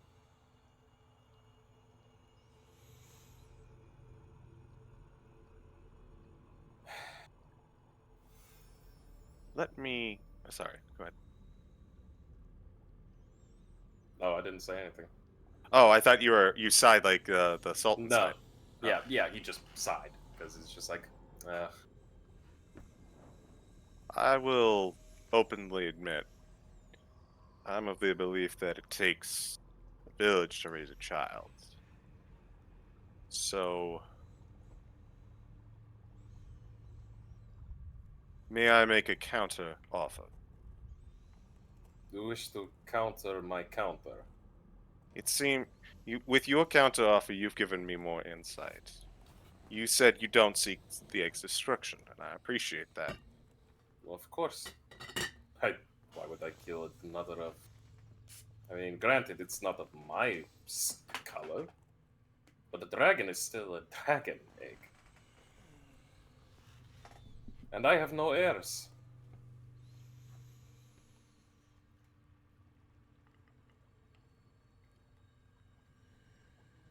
I would like the opportunity to be given a chance to raise this child. However, I openly acknowledge that you have a point. So, my suggestion is that if I would like the opportunity, if you'll permit, to attempt to raise this child. That being said, your insights, your nature, This would all be very valuable. If you let me keep the egg, you let me raise the child, we can have it so that you are also a part of this child's raising. Hmm.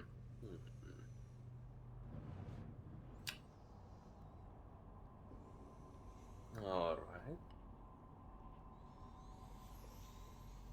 The Sultan kind of just puts his fingers to his mouth, like a hand to his mouth.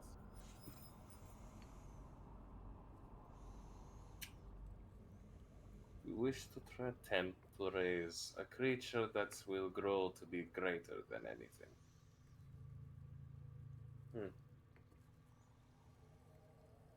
Not unheard of.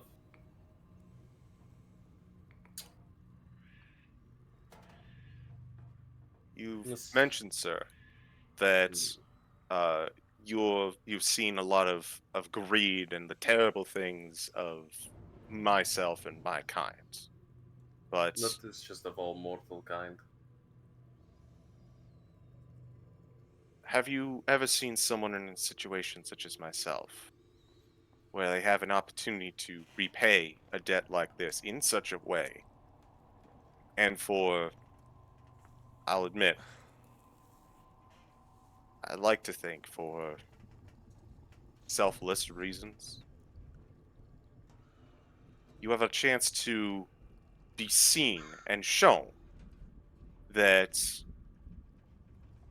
such greed and want is not even remotely close to this deal. You even have the opportunity to intervene. But all I ask for is a chance. I've seen your altruism. You've helped one of my own for no reason other than just because we asked. You've opened up hospitality for all of because it was requested. I know you have great empathy within yourself. I just ask for the opportunity to prove that I have it in myself as well.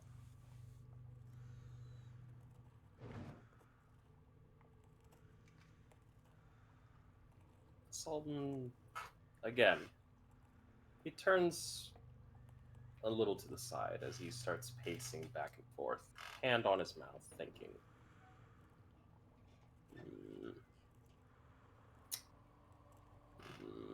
What to do, what to do.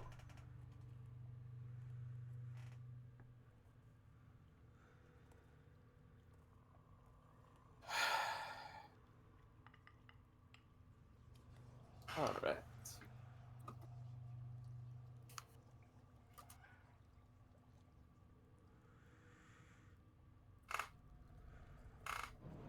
Alright. I tell you what.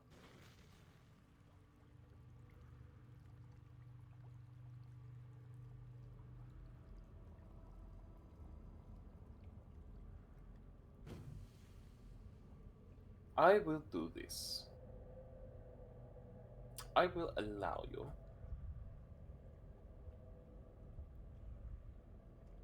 I will allow you to raise this child. At least until it becomes. It starts to get to its young stages. I will have someone sent to your school. They will not interact with you. But if the child's life is threatened, they will intervene. It does not matter who threatens this child's life, they will intervene.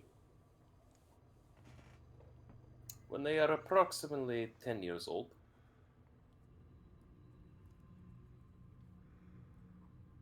no, not 10. 5. No, not 5. 2. I would request that they come to Kalamshan.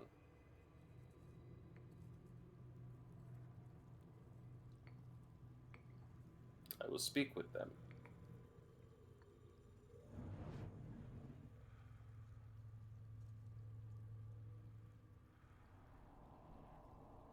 in turn,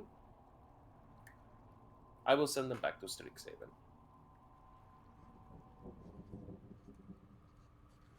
Insight. By all means. Living. Salus, he sounds as sincere as he can be.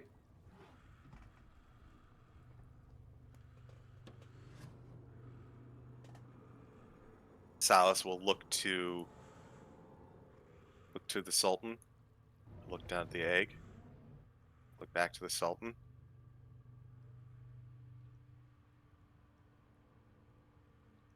I accept these terms. The Sultan will come up to you and extend his right hand out into a shake. Do you swear by the blood of the great dragon? Do you swear upon the great son of Ra? Do you swear upon the very breath of Kalemshan?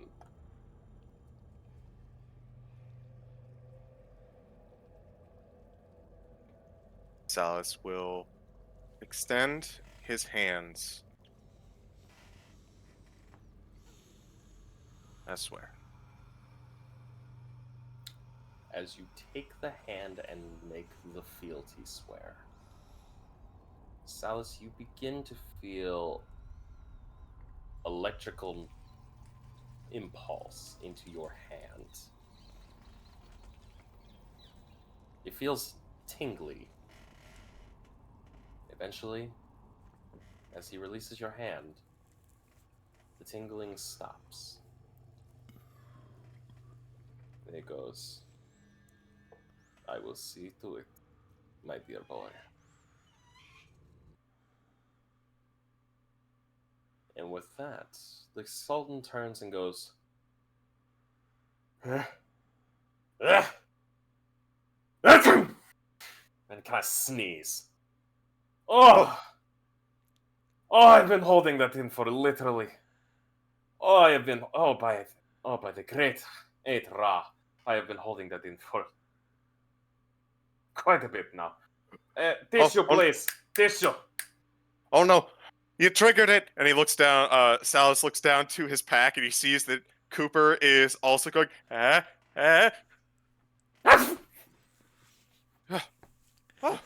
Oh, no sand this time. Tissue, please. And one of the guards just kind of breaks formation and immediately hands a handkerchief and he goes, by Ra, by Isis, by Osiris, and all of him. Thank you. And he kind of wipes his nose and he goes, you have no idea. How do you people live with these noses? And he kind of just shakes his nose. Forget it. Alright, everybody back up. We are leaving. And the Sultan begins to walk out. And the guards break formation. The party! You see the Sultan walking out. And he just looks at all of you and goes, how is everybody? You all look tense. I was about to say, Salus is going to make sure to poignantly, because he knows what's going on, he is going to poignantly hang out behind the Sultan, have the egg in hand, and give a wave. Why does everybody look tense?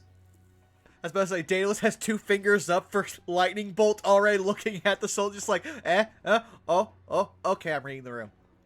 There are certain individuals that shouldn't look tense because they were going in with the guise of friendship. So, as far as... And Dare looks over towards the Sultan. Our apologies. It's been a rough couple days. With us, it takes a little bit for us to actually wind down. Belky just face palms. Y'all overreacted. I mean, and if I'm saying that, that's saying something. To Y'all. be fair, I mean, your friend did turn to glass, and he looks to you both. You did turn to glass. I mean, I would be stressed as... I mean, if I was mortal, I would definitely be stressed. But I'm not. I am what I am. I am the Yeah. Sultan. I can drink. Yeah. I can dance. I can whore myself. Really? Mm-hmm. Meanwhile, Dale's just turned to like Belky, be like, "In our defense." No, in your No, defense. no. This man has gone out of his fucking way. You guys are scared shitless over nothing. Sully, you alright? The Sultan, while this is going on, turns to you, Salus, and goes, "Are they always distressed?" Oh, absolutely. You should Yeah. see about. There was this one time where. Meanwhile, in the background, you just hear Hoblin Goblin, the dragon, the tomb. We have precedence. See? I was about to list one of them, but he got several. What is a hoblin goblin? Oh, we've got a story for you. Is it a goblin that is just like lame of leg? Tell me. Oh, It wasn't even a goblin. No. Then what? He looks immediately and goes, "Then why is it called the hoblin goblin? it I was do not understand." It was a nom de plume. It was just a. It was just a thing. As Sal's just gonna kind of walk out with everyone, just another one of the the wacky things that you see every once in a while. And he's going to kind of look to everyone, and with his face away from the Sultan, he's going to give a stern but knowing nod, kind of trying to impart that we're okay. What's the Sultan's first name again? Khalid. I thought so. I'm looking for the picture that you posted of him, and I'm like, I the would fuck was like his to name? make a quote that I did misspeak his last name. I said Al-Assad when really it's Khalid Anshar. Unshod. Yes. But I would be remiss without activating the thing that I rolled for this entire situation. Pardon me, I need to grab a token. Because you all will see a massive bolt of lightning come down right fuck. here. Okay. As one professor immediately comes out Oh and goes, "Nobody move!" as he immediately unfurls a scroll. There's just a face palm from Belky. No. There's immediately Daly's just running up, just running up. No! De-escalate! The Sultan, meanwhile, just goes up and goes, "What the fuck's this?" Sultan Kalim. This is our professor. oh. This is Morg, isn't it? Oh, This is Morg. Iapetus immediately Our interrupting Professor Belky. Morg.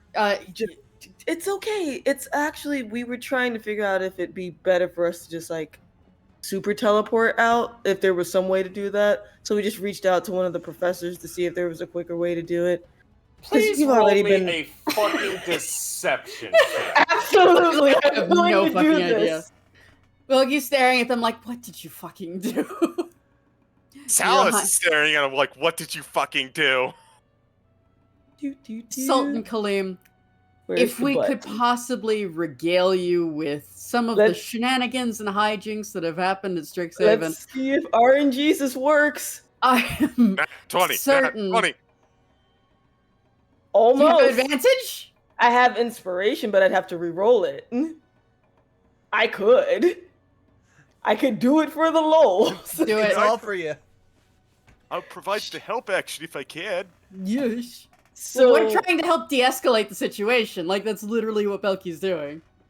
So as we're helping, can I just take the 20?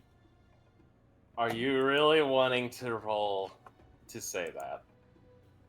So basically, before I re-roll it, because after I explain this, if you want me to just leave it the way it is, that's fine.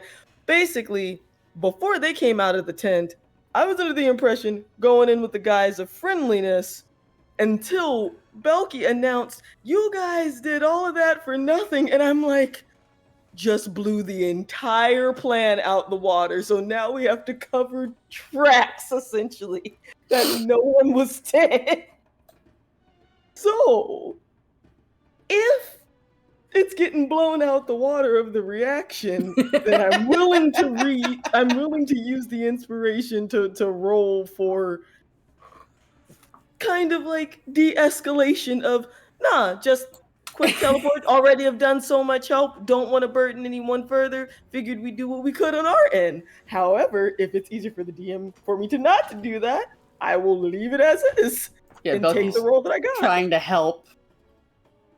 I have a question, and I would like to check this real quick before there is any potential like actions of metagaming or what have you.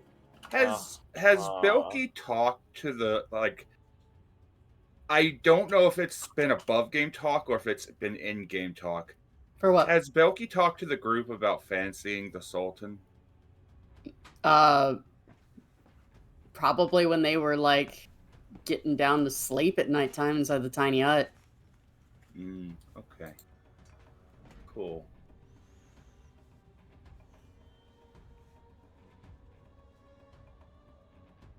So what? If you want me to keep the roll that I got, I'm cool with keeping the roll. If not, I will happily just use the inspiration for the lulls.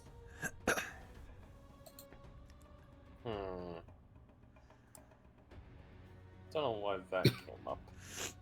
Because you rolled a 1DF? Yeah, what the fuck is a 1DF? That's a 1 da fuck. Listen here, you little shit. Mind you, this session's gotten much longer. I'm far more into my drinking. I'm going to be cheeky. 1 don't fuck. Anyways. Yeah, I'm going to just... I'm going...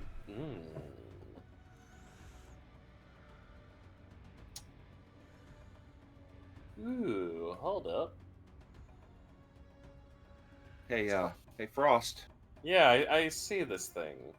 Yeah, I'm, Indare has slipped up beside the Sultan, and he's, you know, saying something under his breath.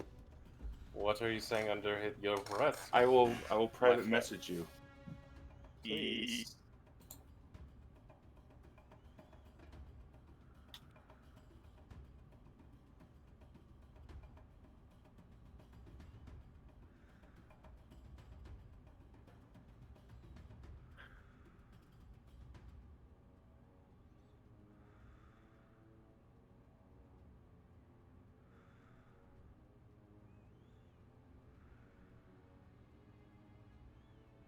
Let me read.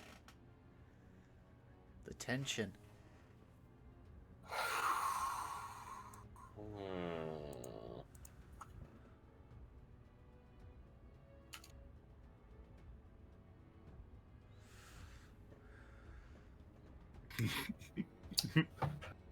I see.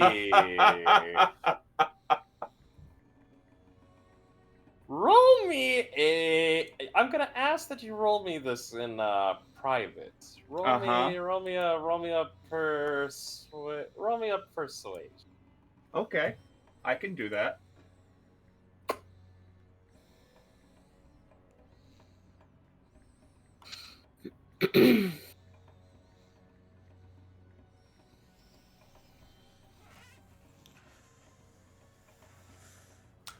Okay. And as he says it under his breath, he looks over towards the Sultan, and there's the slightest smile. I'm going to roll for this. I'm going to roll for this.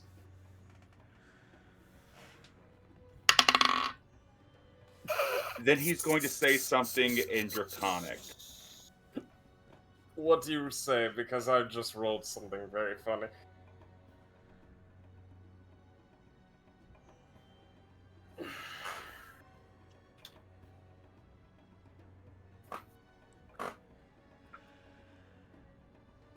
The tension.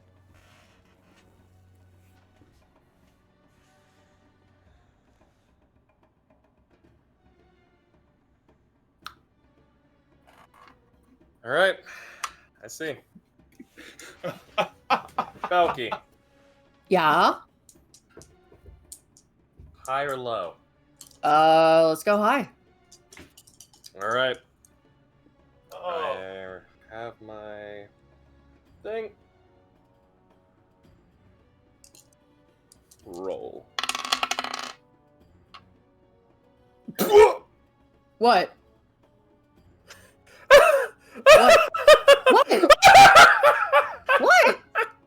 I think he rolled either super high or super low. Well, he better be getting ready to wrap up the session soon because it's 10:30.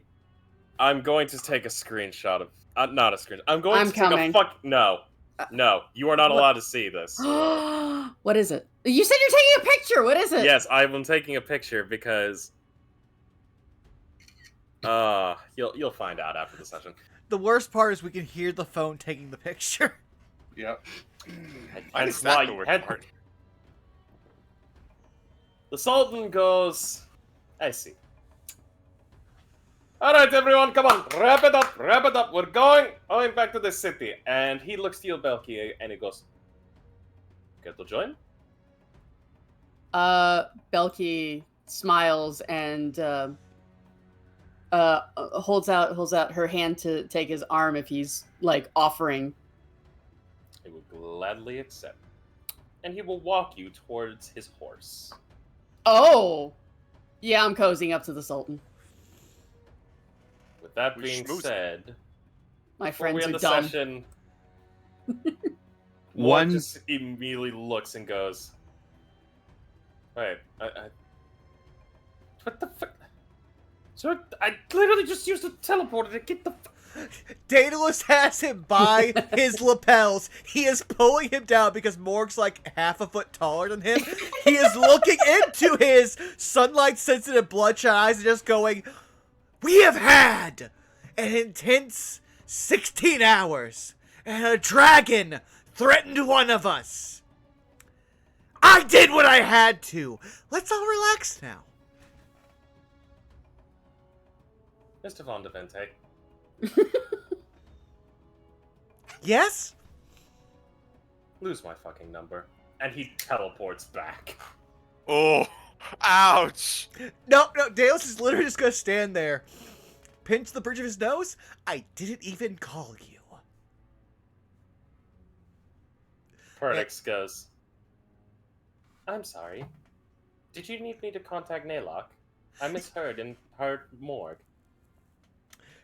Daedalus is literally gonna throw his head back and just go, "Yes!" And then he's just gonna turn around. Just turn around. Just like, this is my life now. This is my life now. He is slowly becoming Stress Enoch levels from the other game. detected. Activating dopamine. Oh! Oh. This is my life now.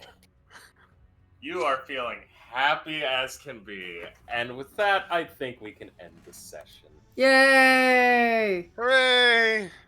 You International incident avoided an international incident. Congrats! And also, congratulations. You're Yay! you're a dad. Boogie woogie You're- woogie woogie.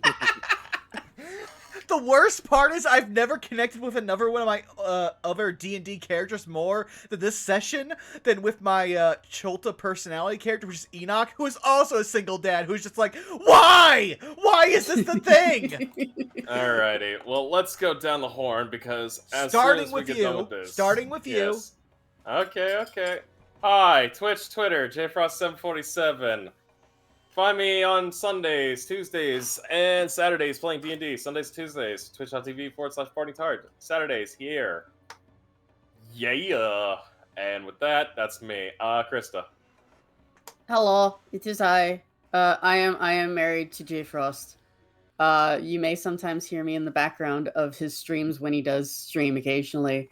Probably when he does Fortnite. I do not tend to play such games. But and then here every other week. I don't really do social media as much anymore, so I just exist in the realm of imagination. All right, Wiley, go. Hello, you can find me at XWileyWilly on Twitch and Twitter. I play randomizers and roguelikes lights. You can also see me on Tuesdays on Parting Tarts channel for Ravnica when we start back again. On Thursdays, Helix Sucks' channel for multi-world Zelda. And you can also find me on YouTube, Ko-Fi, and Blue Sky at Wily Willy. Zai, where can we find you? I stall for time. Twitch and Instagram at Zymisite, and everywhere else pretty much at Zymi or Zyminess. Tuesdays I'm doing Final Fantasy X and Reliving Childhood, and Fridays I'm doing Fistful of Fridays where I play fighting games. Occasionally on Mondays you'll find me here with Vaughn, playing some Resident Evil or spooky scary stuff for Wizard Sips Play, and of course every other Saturday here with these awesome folkses. But that is me. Bob, it is now you. Greetings and salutations. I am Shadow Dancer Bob. I am the one that whispers things to dragons and then things happen. What will happen? Who knows? You can find me all over the internet by doing various D&D things. That is it for me. CG, where can people not find you? Hello, I'm the CG. You can find me apparently raising a child. You can also find me on various Good Beans D&D channels, such as twitch.tv/fartingdart, where tomorrow you can tune in to see the War of the Shattered Sun, our long-running D&D campaigns, the final year of it. Yes, we are finally going to knock this out. We started at level 3, and we are currently level 16. Damn, what a ride. But as mentioned before, also feel free to tune into Rascals in Ravnica. That's the other thing I do. Who hasn't gone? That would just be me.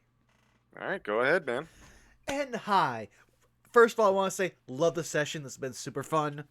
But you've already found me here at twitch.tv/BurnoutVaughn, where, again, no stream Monday. We need a break before we go into the next RE game. So Wizards Plays is in 2 weeks. Next week, no Saved by the Spell. We have No Love War Extra, where we're hopefully finishing AI the Somnium Files, the Nirvana Initiative. And then, if you like this channel and you like what we do, keep your Sundays open, at least bi-weekly, because we've got another long-form D&D game coming. But I can't announce it yet. I really want to, but we can't. Other than that, it's time to find somebody to raid, and I kind of know who we're going to just because it's easy. I'm going to be real. So let's try to think of a raid message real quick. Huh. I've got one. Oh? I have one as well. 69. I think, how about we'll steal one from our other campaign? I'm a dad. Boogie woogie woogie. That works. There we go. Yeah. I'm a dad. Boogie woogie woogie. Thank y'all for coming out. We will see you again in 2 weeks' time. First stream of the new year. Hey, that's great. We love you. Bye-bye. Bye. Bye. Bye.